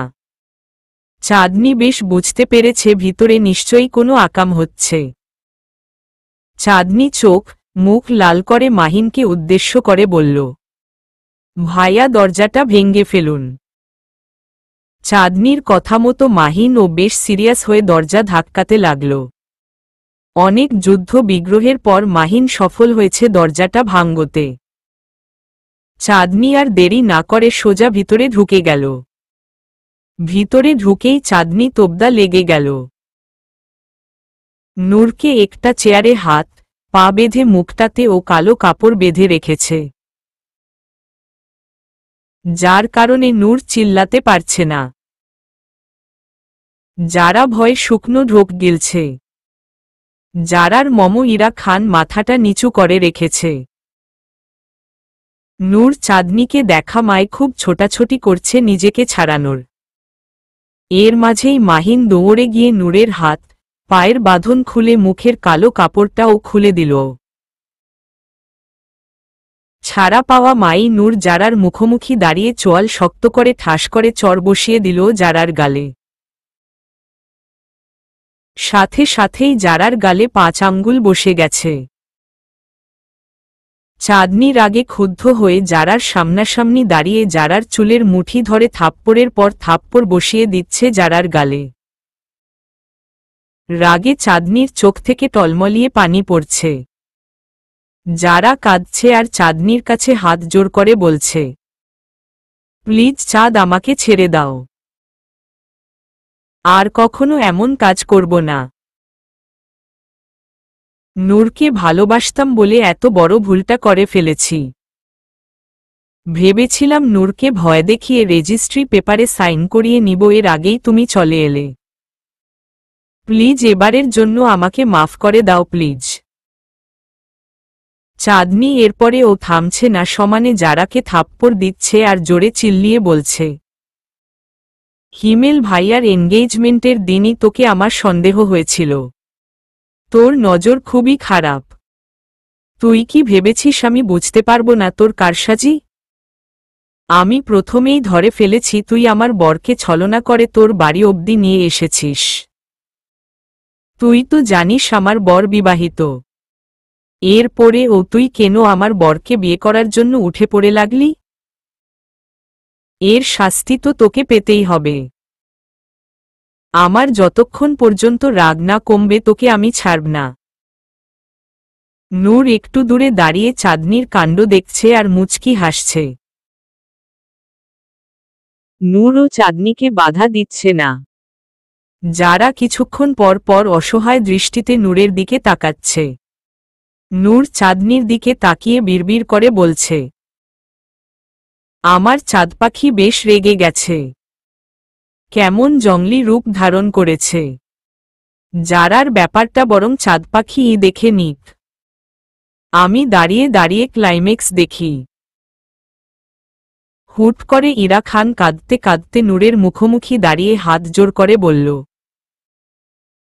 প্লিজ নূর, তোমার বউকে বলো আমার মেয়েকে ছেড়ে দিতে। আমি মানছি যারা যা করেছে ভুল করেছে।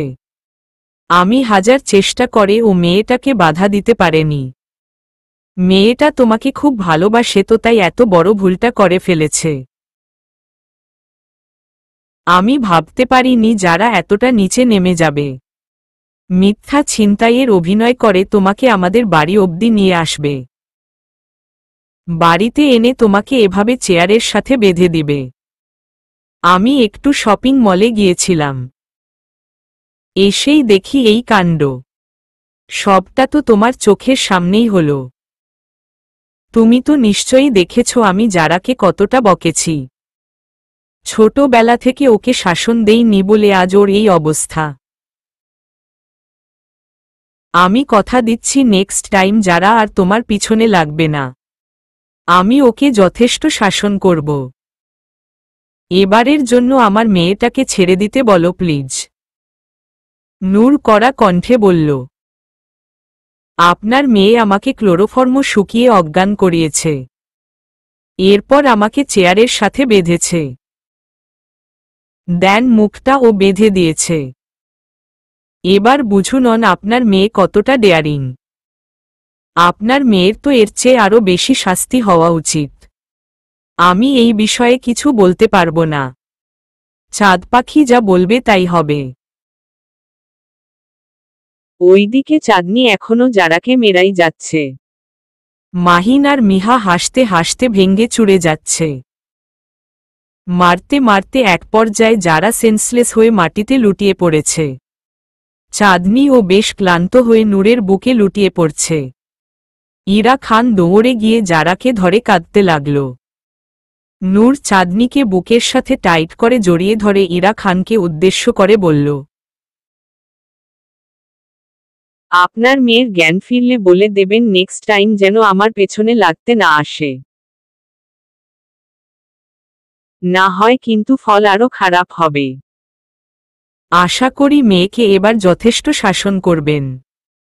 নূর কথাগুলো বলেই চাঁদনিকে নিয়ে বাড়ির বাইরে চলে এলো। মাহিন ও মিহাকে জড়িয়ে ধরে নূরের পিছু পিছু বের হয়ে গেল। গেইটের সামনে সবাই একে হয়ে গোল হয়ে দাঁড়াল।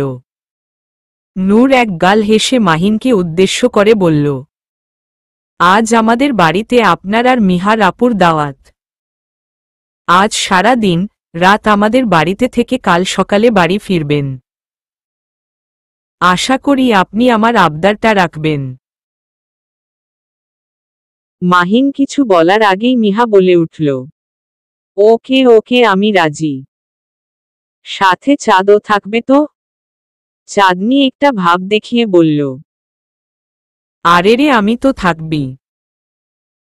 আমিই তোমাদের রান্না করে খাওয়াবো।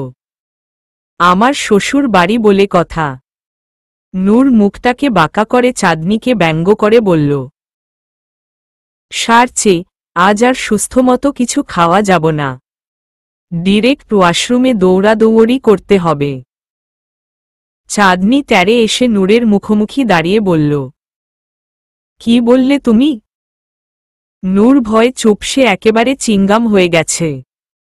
নূর কথা ঘুরানোর জন্য আমতা আমতা করে মিহা আর মাহিনকে উদ্দেশ্য করে বলল, অ্যাকচুয়ালি আমি মজা করেছি। চাঁদ পাখি খুব ভালো রান্না করতে পারে। তোমরা একবার খেলেই বুঝবে। চাঁদনি এক গাল হেসে নূরের হাতের কবজিতে পিঞ্চ মেরে বরল, that's like a my good jamai. Noor ওর বাইকটা চাঁদনিদের বাড়ির গার্ডেনে পার্ক করে একটা অটো রিজার্ভ করে সবাইকে নিয়ে ছুটল ওর বাড়ির উদ্দেশ্যে। চাঁদনি মনে মনে ব্যাপক খুশি। কারণ আজ রহস্য উন্মোচন হবে। চাঁদনির সাথে নূরও বেশ এক্সাইটেড। নূর প্ল্যানিং করেই মাহিন আর মিহাকে ওর বাড়িতে ডেকেছে। গাড়ির মধ্যেই নূর হঠাৎ পকেট থেকে ফোন বের করে আয়মন আর হিমেলের নম্বরে মেসেজ সেন্ড করে দিল ওদের বাড়িতে আসার জন্য।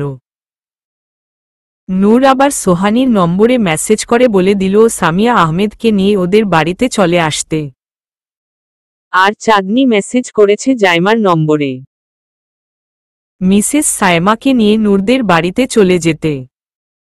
প্রায় আধ ঘন্টা পর অটো এসে পৌঁছে গেল নূরদের বাড়ির সামনে। এক এক করে সবাই অটো থেকে নেমে গেল। নূর ওয়ালেট থেকে টাকা বের করে অটোওয়ালার ভাড়া চুকিয়ে দিল। এরপর এক এক করে সবাই বাড়ির ভিতরে প্রবেশ করল। বাড়ির গার্ডেনে যেতেই নূরদের বাড়ির মালি ফিরোজ সাহেব বেশ বড় বড় চোখ করে নূর আর মাহিনের দিকে তাকিয়ে আছে। মাহিনও বেশ অদ্ভুত দৃষ্টিতে ফিরোজ সাহেবের দিকে তাকিয়ে আছে। চাঁদনি আর মিহা সবটা দেখছে আর হাসছে। নূরও মনে মনে বেশ হাসছে। সদর দরজার কাছে পৌঁছেই নূর মাহিনের হাতটা শক্ত করে ধরে বাড়ির ড্রয়িং রুমে ঢুকে গেল। ড্রয়িং রুমটা বেশ ফাঁকা, এমন ভর দুপুরে বাড়ির মহিলাদের অবশ্য ড্রয়িং রুমে থাকার কথা না। মহিলারা সবাই কিচেন রুমে। বাড়ির পুরুষরা ব্যস্ত নিজেদের অফিসের কাজে। নূর ড্রয়িং রুমে কাউকে দেখতে না পেয়ে যেই না কিচেনের দিকে পা বাড়াল অমনি চাঁদনি নূরকে বাধা দিয়ে বলল, আমি খালামনিকে ডেকে আনছি, তোমরা এখানেই দাঁড়াও। চাঁদনি কিচেনে ঢুকে সাবরিনা আবরারকে টেনে হেছড়ে ড্রয়িং রুমে নিয়ে এলো। উনি খিলখিল হাসছে আর বলছে, দেখো দেখো, আমার পাগলি মেয়েটা বাড়িতে এসেই কেমন টানাটানি শুরু করেছে। কথাগুলো বলেই উনি যেই না সামনের দিকে তাকালো অমনি চোখ দুটো বড় বড় করে ফেলল। মাহিন উনার দিকে কেমন মায়ার দৃষ্টিতে তাকিয়ে আছে। নূর আর মাহিনকে একসাথে দেখে সাবরিনা আবরারের চোখ থেকে টপ টপ করে জল গড়িয়ে পড়ছে। চোখের পানিগুলো মুছে উনি দৌড়ে বাড়ির ল্যান্ডলাইনে হাবিব আবরারের ফোন নম্বর ডায়াল করছে আর মাহিন নূরের দিকে তাকিয়ে ফুফিয়ে ফুফিয়ে কাঁদছে। প্রথম কল করার সাথে সাথেই ওই পাশ থেকে হাবিব আবরার বেশ ব্যস্ত কণ্ঠে বললেন, হুম সাবরিনা বলো। সাবরিনা আবরার কান্নার জন্য কথা বলতে পারছে না। এরপর উনি নিজেকে কিছুটা স্ট্রং করে হেঁচকি তুলে অস্পষ্টভাবে বলছে, তুমি তাড়াতাড়ি বাড়ি এসো, আমার ধিধিধির ফিরেছে। তাড়াতাড়ি চলে এসো তুমি। নুনুনুর আর ধিধিধির একসাথেই আছে। হাবিব আবরার চেয়ার ছেড়ে উঠে সোজা দাঁড়িয়ে পড়ল। উনার চোখে বিন্দু বিন্দু জল চিকচিক করছে। সাবরিনা আবরারের কথা উনি বিশ্বাস করতে পারছে না। এরপরে ও কেন জানি পিতৃত্ব সওয়া উনাকে বিশ্বাস করতে বাধ্য করছে। উনি আর এক মুহূর্ত দেরি না করে দৌড়ে নীরের কেবিনে চলে গেল। হাবিব আবরারের চোখে পানি দেখে নীর বেশ হকচকিয়ে গেল।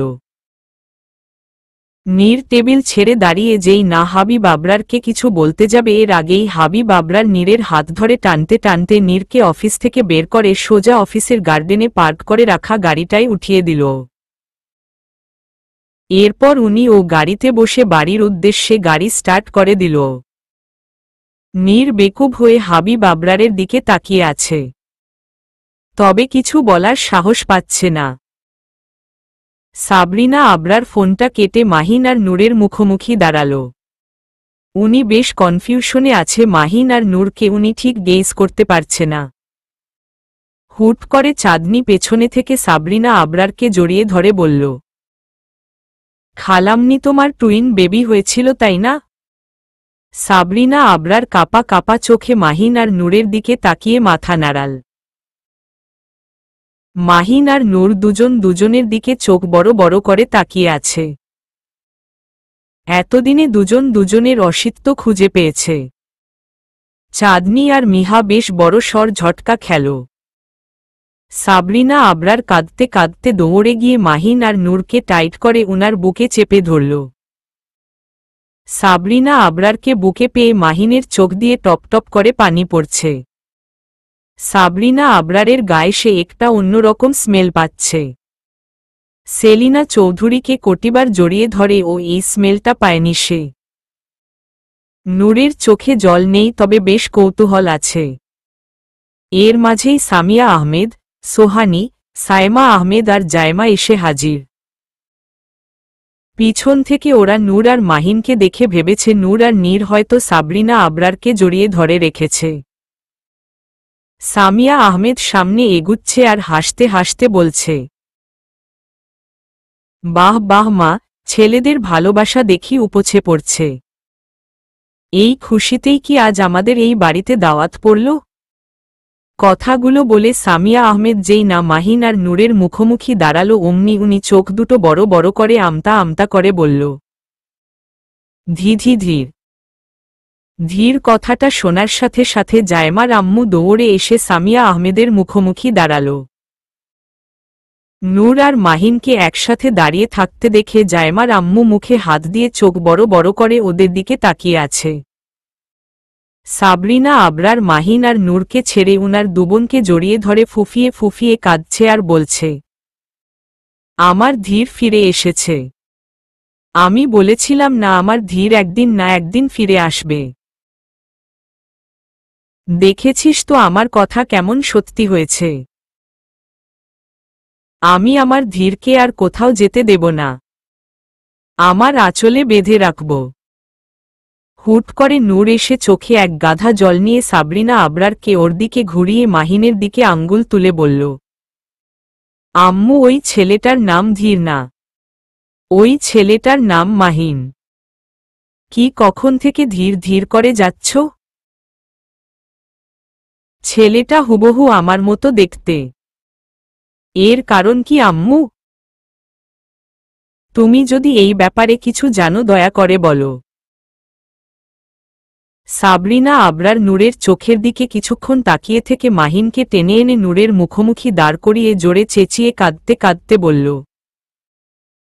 এই ছেলেটা তোর যমজ ভাই ধীর। তোদের যখন 6 মাস বয়স তখন আমি তোর এই ভাইটাকে সেলিনার হাতে তুলে দিয়েছি। নিজের মাতৃত্ববোধকে পাথরের নিচে চাপা দিয়ে আমি আমার ধীরকে তোর আব্বুর অফিসের কলিগ আফতাব ভাই আর সেলিনার বুকে সঁপে দিয়েছি। টানা 24 বছর 6 মাস আমি আমার ছেলের থেকে দূরে থেকেছি। আমি প্রতিটা মুহূর্তে আমার ধীরকে মিস করেছি। একটাবার দেখার জন্য ছটফট করেছি, কিন্তু চোখের দেখাও দেখতে পারিনি। বারবার ইচ্ছে করত ছেলেটাকে একবার ছুঁয়ে দেখতে, কিন্তু আমার ছেলেটা আমার নাগালের বাইরে ছিল। সেলিনা আর আফতাব ভাই আমার ছেলেটাকে নিয়ে আমেরিকা পাড়ি জমিয়েছিল। আমি যেন চাইলে ও আমার ছেলেকে নিজের করতে না পারি তাই। কথাগুলো বলেই সাবরিনা আবরার মাহিনকে টাইট করে জড়িয়ে ধরে মাহিনের চোখে মুখে অজস্র চুমো দিয়ে ভরিয়ে দিচ্ছে। মাহিন মূর্তি হয়ে দাঁড়িয়ে আছে। কোনো নড়াচড়া করছে না, কেবল চোখ দিয়ে টলটলিয়ে পানি পড়ছে। চোখের সামনে যা হচ্ছে বা কানে যা শুনছে তার কিছুই মাহিন বিশ্বাস করতে পারছে না। নূর ও মাহিনের মতো মূর্তি ভাব নিয়ে দাঁড়িয়ে আছে। নূর ও সাবরিনা আবরারের কথাগুলো বিশ্বাস করতে পারছে না। এর মাঝেই হাবিব আবরার আর নীর ড্রয়িং রুমে এসে হাজির হয়ে গেল। হাবিব আবরারকে দেখা মাই নূর দৌড়ে গিয়ে হাবিব আবরারের মুখোমুখি দাঁড়িয়ে কান্নাসিক্ত কণ্ঠে বলল, আব্বু আম্মু এসব কি বলছে? ছেলেটা নাকি আমার যমজ ভাই? ওর নাম নাকি ধীর? ধীর যদি আমার ভাই হয়ে থাকে তাহলে কেন তোমরা ওকে অন্য কারো হাতে তুলে দিল? কেন আমাকে আর নীর ভাইয়াকে এতদিন ভাই ছাড়া রাখলে? কেন আমার আম্মুকে আমার ভাই থেকে আলাদা করে রাখলে? এই সব প্রশ্নের উত্তর দিতে হবে তোমাকে আজ, এখনই। নূরের কথাগুলো শুনে নীর দৌড়ে গিয়ে মাহিনের মুখোমুখি দাঁড়াল। মাহিন অশ্রুসিক্ত চোখে নীরের দিকে তাকিয়ে আছে। নীর চোখে জল আর মুখে হাসি নিয়ে মাহিনকে জড়িয়ে ধরে বলল, ধীর এসে গেছে। আমি জানতাম ধীর আসবে। রক্তের টান এত ঠুনকো না, কোনো না কোনোভাবে তোকে আসতেই হতো, কারণ তোর পুরো পরিবার তোর জন্য অপেক্ষা করছিল। হাবিব আবরার নূরকে ক্রস করে ধীর পায়ে হেঁটে মাহিনের সামনে দাঁড়াল। মাহিনকে দেখে উনি চোখে জল নিয়ে দুহাত বাড়িয়ে দিল। মুহূর্তেই মাহিনের মুখে হাসি ফুটে উঠল। মাহিন নীরকে ওর নিজের থেকে ছাড়িয়ে দৌড়ে হাবিব আবরারকে টাইট করে জড়িয়ে ধরল।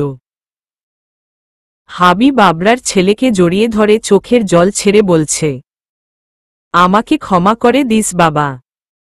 আমার জন্য তুই আজ নিজের পরিবার হারা। অন্যের আশ্রয়ে বড় হয়েছিস, নিজের আপন মা থেকে দূরে থেকেছিস। আমার থেকে দূরে থেকেছিস। নিজের রক্তের ভাইদের থেকে দূরে থেকেছিস। অন্যের পরিবারকে সাজাতে গিয়ে আমি নিজের পরিবারকে সাজা দিয়েছি। সাবরিনা আবরার কাঁদতে কাঁদতে হাবিব আবরার আর মাহিনকে জড়িয়ে ধরে বলল, এবার কিন্তু আমি আমার ছেলেকে আর কোথাও যেতে দিব না হাবিব। তোমার কথা আমি আর শুনব না। জোর করে আমি আমার ছেলেকে আমার আঁচলে বেঁধে রাখব। হাবিব আবরার সাবরিনা আবরারের মাথায় হাত বুলিয়ে বলল, তুমি যা বলবে তাই হবে সাবরিনা। ধীরকে আমরা আর কোথাও যেতে দিব না, নিজেদের কাছেই রেখে দিব। দরকার হলে সেলিনা আর আফতাবকে ও ডেকে নিব। ধীর যেহেতু বিডিতে এসেছে তাহলে নিশ্চয়ই সেলিনা আর আফতাব ও বিডিতে ফিরেছে। ওদের সাথে কথা বলে আমি এই বাড়িতেই ওদের থাকার ব্যবস্থা করব। কথাগুলো বলেই হাবিব আবরার নীর আর নূরকে ও ইশারা করে উনার কাছে যেতে বললেন। নূর আর নীর দৌড়ে গিয়ে হাবিব আবরারের বুকে ঝাঁপিয়ে পড়ল। সাবরিনা আবরার আর হাবিব আবরার ওদের 3 ছেলেকে আদরে আদরে ভরিয়ে দিচ্ছে। মাহিন এখনো একটা ঘোরের মধ্যে আছে। কেমন বোবা হয়ে গেছে সে। হুট করে সাবরিনা আবরার মাহিনের কপালে চুমো খেয়ে বলল, বাবা কথা বল, তুই এভাবে চুপ করে আছিস কেন? আম্মু, আব্বুর প্রতি খুব রাগ হচ্ছে তাই না? মাহিন এবার মুখ খুলল। মাহিন তাচ্ছিল্যের হাসি দিয়ে হাবিব আবরারের থেকে নিজেকে ছাড়িয়ে সাবরিনা আবরারের মুখোমুখি দাঁড়িয়ে বলল, আম্মু, আব্বুর প্রতি রাগ হচ্ছে না আমার। রাগ হচ্ছে আমার ভাগ্যের উপর। আমার ভাগ্য এতটাই নির্মম ছিল যে এত সুন্দর পরিবার ছেড়ে আমাকে সুদূর আমেরিকা থাকতে হয়েছে। ভাগ্যিস আমার লালিত মা বাবাগুলো অসম্ভব ভালো ছিল, না হয় আমাকে শিয়াল শকুনে টেনে নিত। এত সুন্দর জীবন আমি পেতাম না। এত ভালো পজিশনে ও আসতে পারতাম না। হাবিব আবরার মাহিনের মুখোমুখি দাঁড়িয়ে মাহিনের কাঁধে হাত রেখে বলল, তোমার লালিত মা বাবা অসম্ভব ভালো যে নেই আমি ওদের কাছে তোমাকে তুলে দিয়েছি। তোমার পালিত বাবা আফতাব চৌধুরী আমার বেস্ট ফ্রেন্ড প্লাস অফিসের কলিগ ছিল। যখন আমি তোমার মা সাবরিনাকে বিয়ে করি তখন আমার কিছুই ছিল না, পথের ভিখারি বলতে পারো। তখন আফতারের সুপারিশে আমার চাকরিটা হয়। এই যে বিশাল বাড়িটা দেখছো, এই বাড়ির 50% ইনভেস্টমেন্ট আফতাব আমাকে দিয়েছে। এছাড়াও নানাভাবে আফতাব আমাকে হেল্প করেছে। আমাদের বিয়ের 1 বছর পর নীর জন্ম নেয়। নীর জন্ম হওয়ার 5 বছর পর নূর আর তোমার জন্ম হয়। অথচ বিয়ের 10 বছর পরে ও আফতাবের কোনো সন্তান হচ্ছিল না। সেলিনা শোকে শোকে প্রায় পাগল হয়ে গিয়েছিল। আফতাবও ভেঙে পড়েছিল। চোখের সামনে এসব দেখতে পারছিলাম না। ওদের ভেঙে পড়াটা আমাকে কুড়ে কুড়ে খাচ্ছিল। ভালো মানুষদের সাথে এত নির্মমতা মানতে পারছিলাম না। বিবেক নাড়া দিচ্ছিল। বারবার মনে হতো উপরওয়ালা আমার হাত ধরেই একটা ভালো কাজ করাতে চাইছে। একজোড়া নিঃসন্তান দম্পতির কোল ভারতে চাইছে। আমার মনুষ্যত্ব বোধ আমাকে বাধ্য করে তোমাকে ওদের হাতে তুলে দিতে। নিজের পিতৃত্ব বোধকে দাফন দিয়ে আমি ওদের কাছে তোমাকে সঁপে দিয়েছি। মনুষ্যত্ব আমাকে পিতৃত্বের কাছে হার মানিয়েছে। আমি জানি এসব কথা শোনার পর তুমি আমাকে অনেক ভুল বুঝবে, হয়তো আমার থেকে মুখ ফিরিয়ে নিবে। এতে হয়তো আমার কিছু আসবে যাবে না বাবা, কারণ পিতৃত্বের যন্ত্রণা নিয়ে বেঁচে থাকাটা এখন আমার প্রায় অভ্যাস হয়ে দাঁড়িয়েছে। কথাগুলো বলেই হাবিব আবরার চোখের জলগুলো মুছে ড্রয়িং রুমে উপস্থিত সবাইকে ক্রস করে নিঃশব্দে হেঁটে সিঁড়ি বেয়ে সোজা নিজের রুমে ঢুকে দরজা আটকে দিল। সবাই উনার যাওয়ার পথে তাকিয়ে আছে, শুধু মাহিন ছাড়া। মাহিনের চোখে অসংখ্য রাগ, অভিমান আর ক্ষোভ দেখা যাচ্ছে। সাবরিনা আবরার মাহিনকে ঝাঁকিয়ে কান্না জড়িত কণ্ঠে বলল, ধীর, প্লিজ তোমার আব্বুকে আটকাও। তোমার আব্বু খুব কষ্ট পেয়েছে। তুমি অযথা তোমার আব্বুকে ভুল বুঝব। তোমার আব্বু প্রচণ্ড সহজ সরল আর ভালো একজন মানুষ।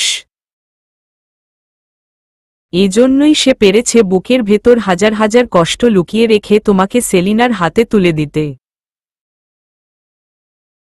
তোমাকে হারানোর পর তোমার আব্বু সবচেয়ে বেশি কষ্ট পেয়েছে।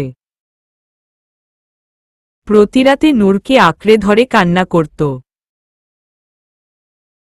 নূরের মাঝেই তোমাকে ফিল করেছে। অথচ আমার কাছে কখনো ওর কষ্টের কথা শেয়ার করত না।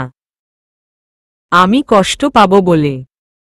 ভিতরে ভিতরে হাবিব অনুশোচনা, কষ্টে, যন্ত্রণায় দগ্ধ হয়েছে। পিতৃত্বের জ্বালা সাংঘাতিক জ্বালা বাবা। প্লিজ বাবা, তুমি তোমার আব্বুর সাথে কথা বলে রাগ অভিমানের চ্যাপ্টারটা ক্লোজ করে দাও। মাহিন চোখে একরাশ জল নিয়ে সাবরিনা আবরারের দিকে তাকিয়ে আছে। হুট করে মাহিন সাবরিনা আবরারকে জড়িয়ে ধরে ফুফিয়ে ফুফিয়ে কেঁদে বলল, আম্মু আমাকে মাফ করে দাও। কিছুক্ষণ আগে ও আমি তোমাদের অনেক ভুল বুঝেছিলাম। আব্বুর মুখ থেকে কথাগুলো শোনার পর এখন অনেকটাই ভুল শুধরাতে পেরেছি। আমি আসলেই ধন্য তোমাদের মতো মা বাবা পেয়ে, যারা শুধু নিজের কথাই ভাবে না, অন্যের কথাও ভাবে। তুমি চিন্তা করো না আম্মু, আমি এখনই আব্বুকে ফিরিয়ে আনছি। আব্বুর রাগ ভাঙ্গাচ্ছি। কথাগুলো বলেই মাহিন সাবরিনা আবরারকে ছেড়ে দৌড়ে গিয়ে হাবিব আবরারের দরজার সামনে দাঁড়াল। চোখের জলগুলো মুছে মাহিন দরজা ধাকাচ্ছে আর জোরে চেঁচিয়ে বলছে, আব্বু দরজা খোলো প্লিজ। আমি তোমাকে ভুল বুঝেছি আব্বু। প্লিজ আমাকে মাফ করে দাও। আমি তোমাকে অনেক টাইট করে জড়িয়ে ধরতে চাই আব্বু। প্লিজ তুমি আমার সাথে আর রাগ করে থেকো না প্লিজ। হাবিব আবরার ব্যালকনিতে দাঁড়িয়ে সিগারেট ফুঁকছিল আর চোখের নোনা জল ছাড়ছিল। মাহিনের কণ্ঠ পেয়ে উনি সিগারেটটা ছুঁড়ে মেরে চোখের জলগুলো মুছে দরজাটা খুলে মাহিনের মুখোমুখি দাঁড়াল। মাহিন এক গাল হেসে হাবিব আবরারকে ঝাপটে ধরল। হাবিব আবরার ও হাসতে হাসতে মাহিনকে টাইট করে জড়িয়ে ধরল। নিচ থেকে নূর আর নীর দৌড়ে এসে হাবিব আবরার আর মাহিনকে হাসি মুখে জড়িয়ে ধরল। বাবা আর 3 ছেলে মিলে খুশিতে হাসছে। নিচে দাঁড়িয়ে থাকা পরিবারের বাকি সদস্যরা ওদের দেখছে আর মিটমিট হাসছে। চাঁদনি মিহার হাত ধরে সিঁড়ি বেয়ে উঠে বেশ রাগী ভাব নিয়ে হাবিব আবরারকে উদ্দেশ্য করে বলল, বারে, আমরা ছেলের বউ বলে আমাদের কোনো পাওয়াই নেই। কেউ তো আমাদের দিকে তাকিয়েও দেখছে না। কেন আমরা কি বানের জলে ভেসে এসেছি? হাবিব আবরার আর নীর বেশ অবাক দৃষ্টিতে মিহার দিকে তাকিয়ে আছে।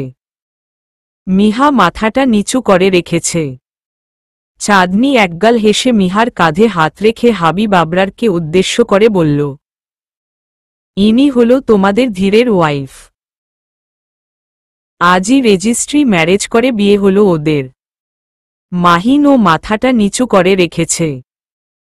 নূর বাঁকা হেসে মাহিনের মাথায় গাড্ডা মেরে বলল, হয়েছে ধীর, মেয়েদের মতো এভাবে মাথা নিচু করে লজ্জা পেতে হবে না। তুমি ছেলে মাথা উঁচু করে বুকে অজস্র সাহস নিয়ে দাঁড়াবে। হাবিব আবরার কথা না বাড়িয়ে সবাইকে নিয়ে নিচে নেমে গেল। মাহিন আর মিহাকে নিয়ে হাবিব আবরার ড্রয়িং রুমের সোফায় বসল। মাহিনের পাশে সাবরিনা আবরারও বসেছে। হাবিব আবরার শান্ত কণ্ঠে মাহিনকে উদ্দেশ্য করে বলল, রেজিস্ট্রি করে বিয়ে করার কি দরকার ছিল ধীর? মাহিন মাথাটা নিচু করে বলল,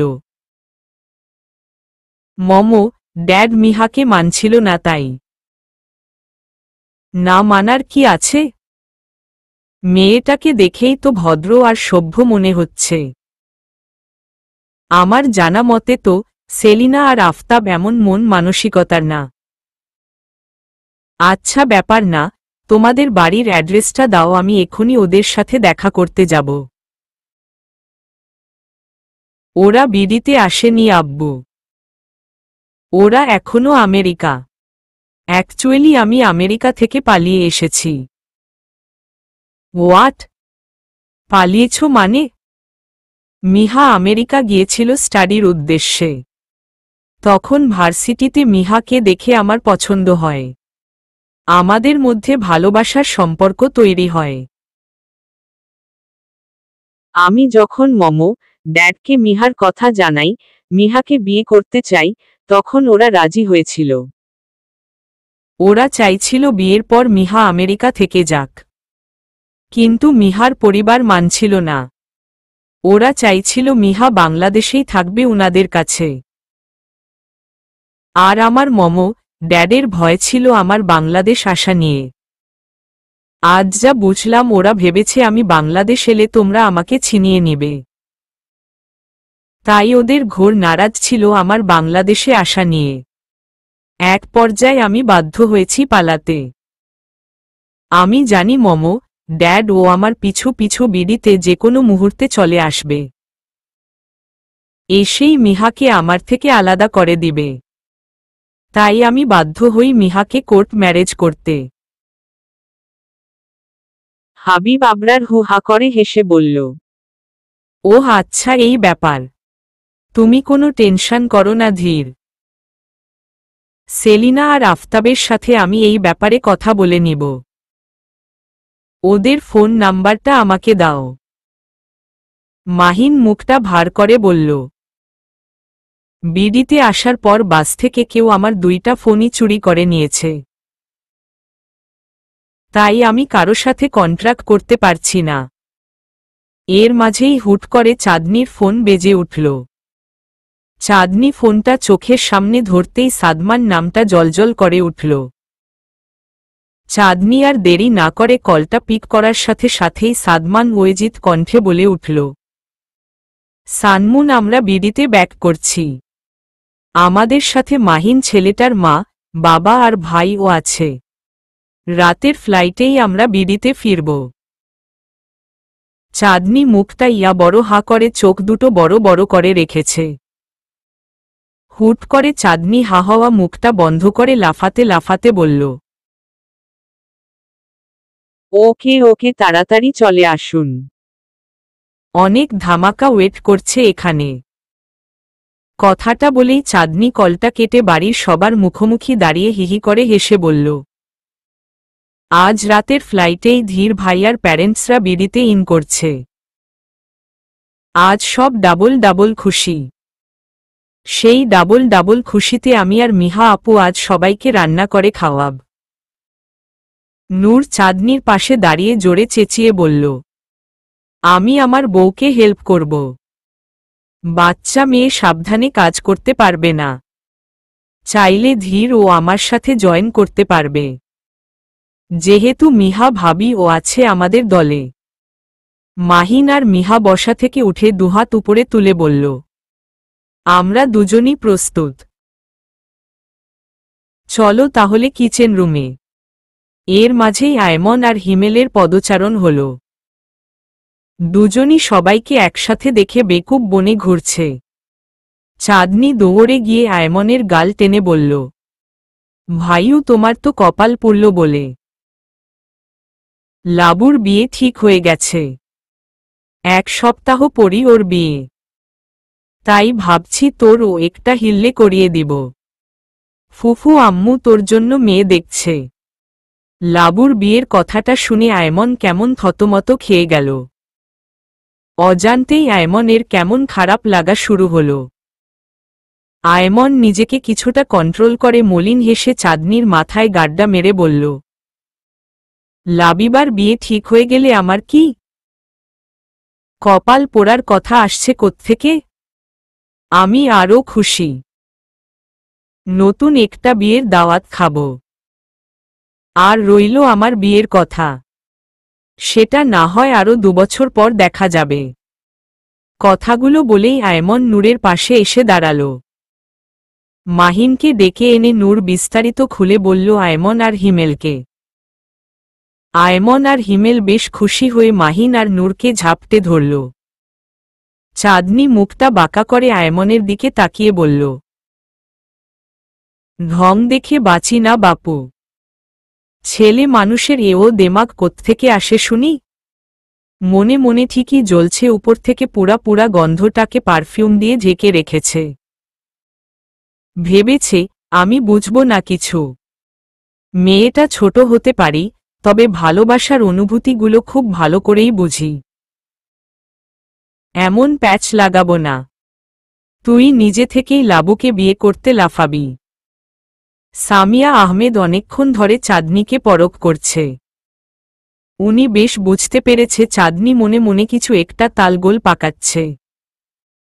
উনি তেড়ে গিয়ে চাঁদনির কান মলে বলল, এই তুই ভিতরে ভিতরে কি চাল চালছিস? নীলা কি সত্যি সত্যি আয়মনের জন্য বউ দেখছে নাকি?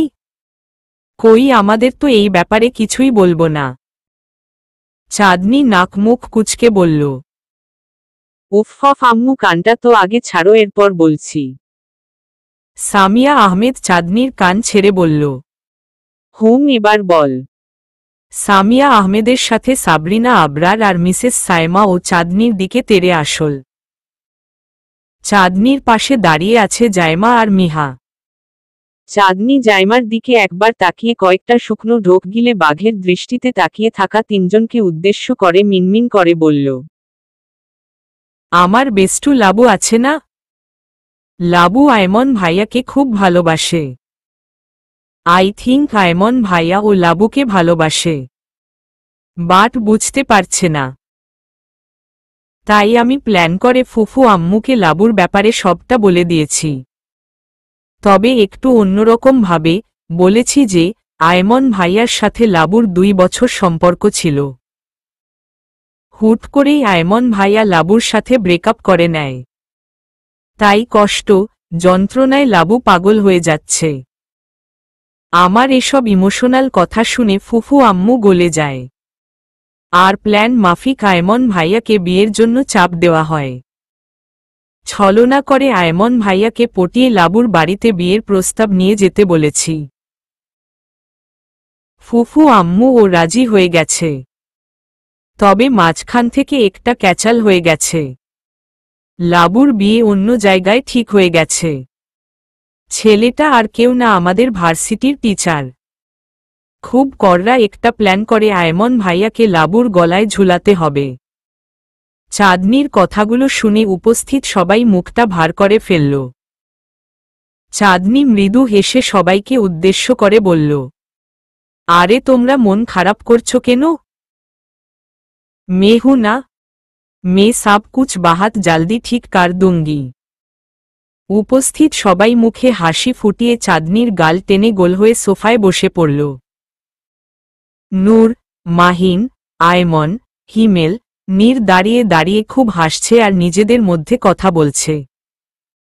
সাবরিনা আবরার সোফায় বসে পায়ের উপর পা তুলে বেশ ভাব নিয়ে সবাইকে উদ্দেশ্য করে বলল, আজ আমার রেস্ট। আমার 2 বৌমা মিলে আমাদের সবার জন্য রান্না করবে। এই দিনটার জন্যই তো কত বছর ধরে ওয়েট করছিলাম। এবার থেকে শান্তি আর শান্তি। চাঁদনি হুট করে নীর আর সোহানীকে টেনে এনে হাবিব আবরার আর সাবরিনা আবরারের সামনে দাঁড় করিয়ে বলল, ওদেরও কিন্তু বিয়ের বয়স হয়েছে। কি আজব, তোমরা বুঝে ও না বুঝার ভান ধরে আছো। আমার কিন্তু ওদের জুটি বেশ লাগে। আপনিকে আমি এই বাড়িতে আমার বড় যা হিসেবে পেতে চাই। অ্যাকচুয়ালি আমি আপনিকে ছাড়া থাকতে পারবো না। ছোটবেলা থেকে অভ্যেস তো তাই। সোহানী লজ্জায় মাথাটা নিচু করে রেখেছে। নীর কেবল এদিক সেদিকে তাকাচ্ছে। উপস্থিত সবাই বেশ অবাক হয়ে চাঁদনি, নীর আর সোহানীর দিকে তাকিয়ে আছে। সাবরিনা আবরার আর সামিয়া আহমেদ মুচকি মুচকি হাসছে। ওরা আগে থেকেই নীর আর সোহানীর ব্যাপারটা জানত। তবে হাবিব আবরার এই ব্যাপারে কিছুই জানত না। তাই উনি বড়সড় একটা ঝটকা খেয়েছে। আচমকা নূর পেছনে থেকে এসে নীরের কানে ফিসফিস করে বলল, ভাইয়া এই সুযোগ, নিজের মনের কথাটা বলে দে। আর হয়তো এই সুযোগটা পাবি না। আমার মনে হচ্ছে এই সুযোগটা মিস করা ঠিক হবে না। নীর নূরের কানে ফিসফিসিয়ে বলল। সবার সামনে মুখ খুলতে কেমন লজ্জা লজ্জা লাগছে। পরে না হয় আম্মু আব্বুকে আলাদা করে বলবো। না পড়ে না, যা বলার এখনই বল। সবার সামনে ব্যাপারটা ক্লিয়ার করা উচিত। নূরের সাপোর্ট পেয়ে নীর লজ্জা কাটিয়ে বুকে কিছুটা সাহস সঞ্চয় করে গলাটা ঝাঁকিয়ে হাবিব আবরার, সাবরিনা আবরার আর সামিয়া আহমেদকে উদ্দেশ্য করে বলল, আমি সোহানীকে অনেক আগে থেকেই ভালোবাসি। আই থিংক সোহানী ও আমাকে ভালোবাসে। বিয়ে যদি করতে হয় আমি সোহানীকেই করব। আমি আমার মতামত জানিয়ে দিলাম। বাকিটা তোমাদের ব্যাপার। হাবিব আবরার নীরের থেকে চোখ সরিয়ে সাবরিনা আবরার আর সামিয়া আহমেদের দিক তাকাল। দুজনই মুচকি হেসে হাবিব আবরারের দিকে তাকাল। মুচকি হাসির অর্থ হাবিব আবরার বেশ ভালো করে বুঝতে পেরেছে।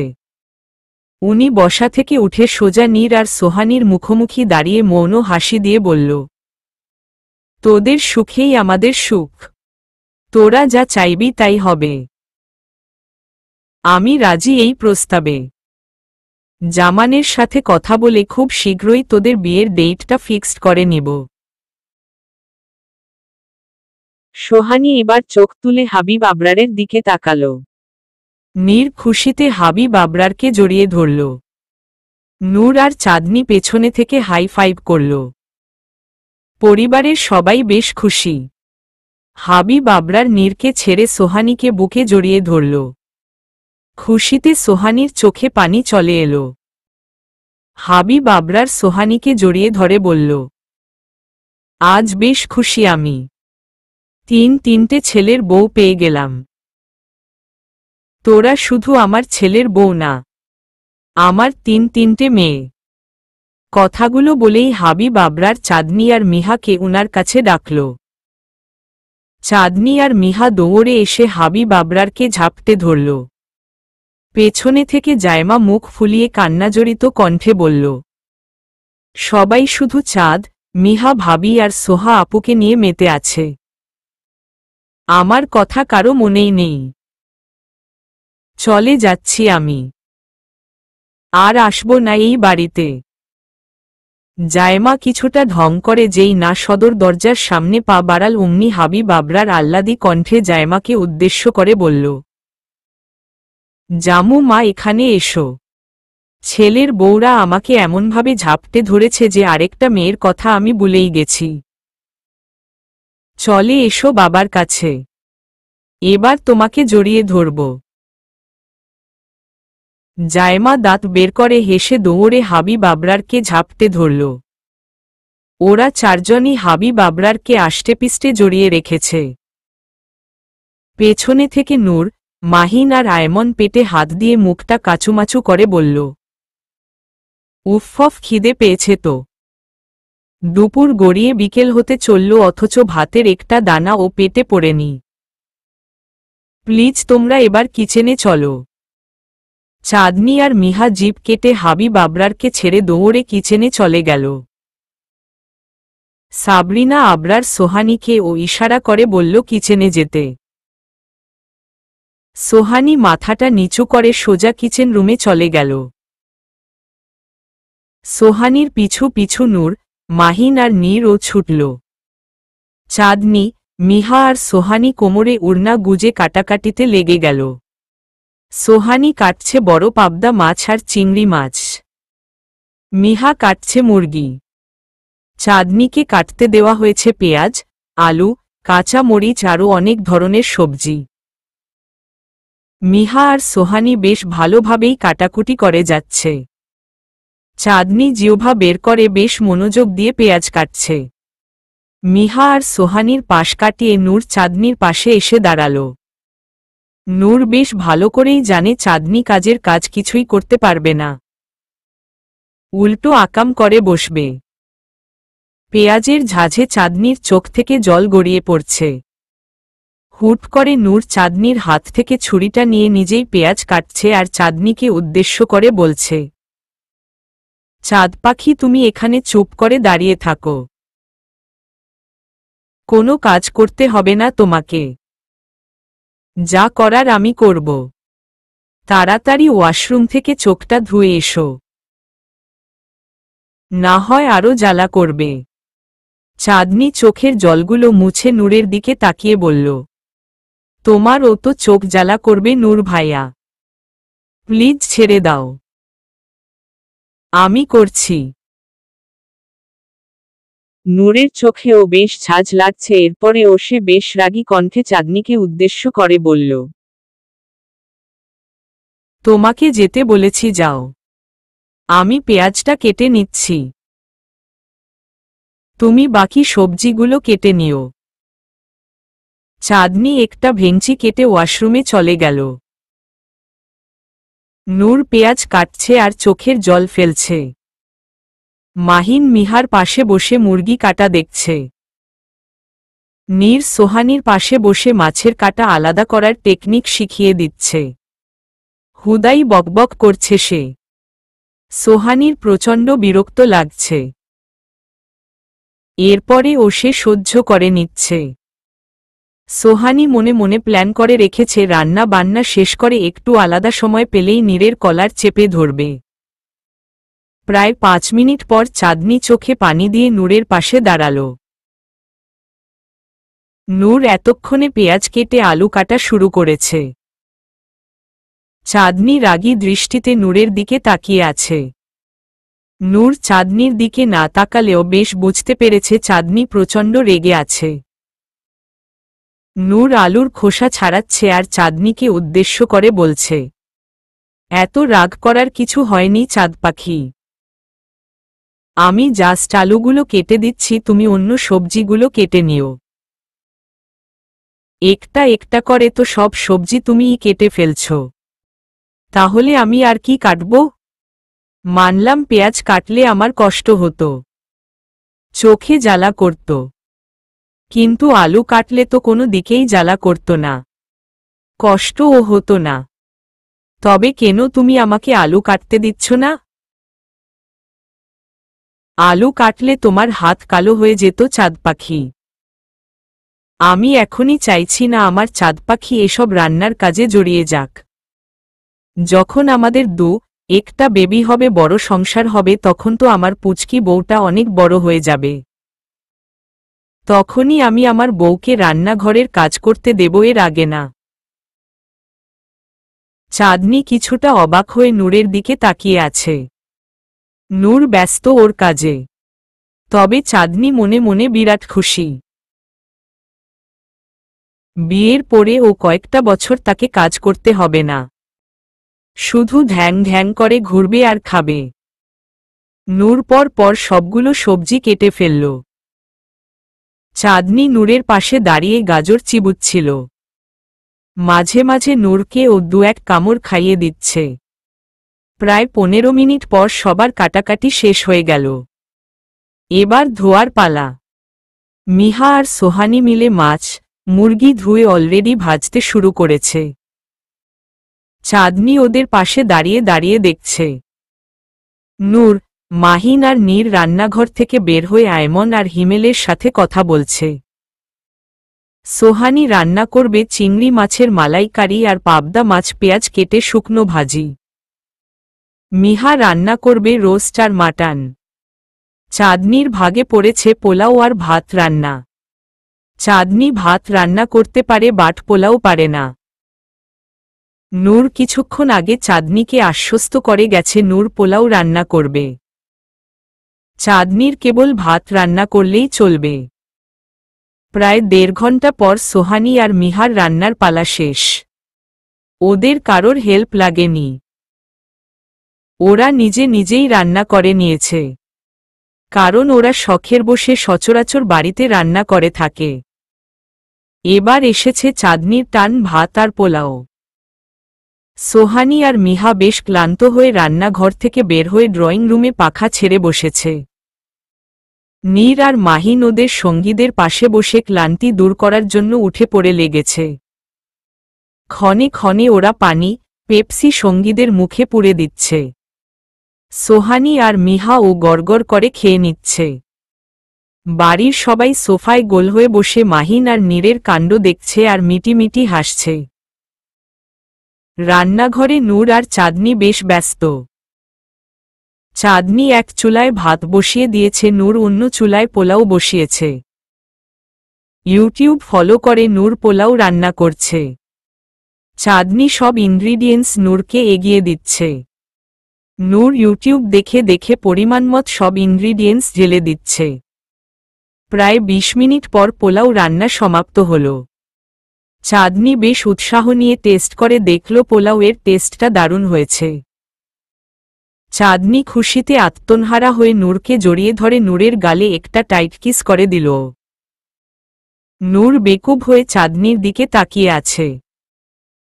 চাঁদনির নূরের কানে মিনমিনিয়ে বলল, শুনো, বাইরে গিয়ে সবাইকে বলবে পোলাও আমি রান্না করেছি। তুমি জাস্ট আমাকে টুকিটাকি হেল্প করেছ কেমন? না হয় সবাই আমার খিল্লি উড়াবে। মুহূর্তেই নূর বাঁকা হেসে হেঁটকে টান দিয়ে চাঁদনিকে নিজের সাথে মিশিয়ে চাঁদনির ঠোঁটের দিকে তাকিয়ে বলল, একটা শর্তে আমি তোমার শিখানো কথাগুলো বলতে পারি। চাঁদনি কাট কাট গলায় বলল, আমি কিন্তু তোমার মতলব বুঝে গেছি। এসব এখন চলবে না। সবাই খাবারের জন্য ওয়েট করছে। বুঝে গেছো যেহেতু লেট করে লাভ নেই। কথাটা বলেই নূর যেই না চাঁদনির ঠোঁট দখল করতে যাবে এর আগেই সোহানি আর মিহা রান্নাঘরে প্রবেশ করে চোখ দুটো বন্ধ করে বলল, ছ্যা দিন দুপুরে কি চলছে এসব? নূর থতমত খেয়ে চাঁদনিকে ছেড়ে মাথাটা নিচু করে পেছনের চুলগুলো টানতে টানতে সোজা কিচেন থেকে বের হয়ে গেল। চাঁদনি চোখ লাল করে নূরের যাওয়ার পথে তাকিয়ে আছে আর বিড়বিড় করে বলছে, আমাকে লজ্জার মধ্যে ফেলে নিজে গা বাঁচিয়ে চলে গেছে।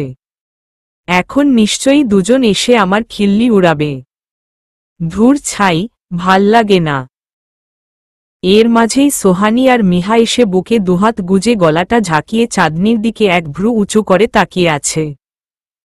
চাঁদনি ওদের দিকে তাকিয়ে আমতা আমতা করে বলল, তোমরা এভাবে তাকিয়ে আছো কেন?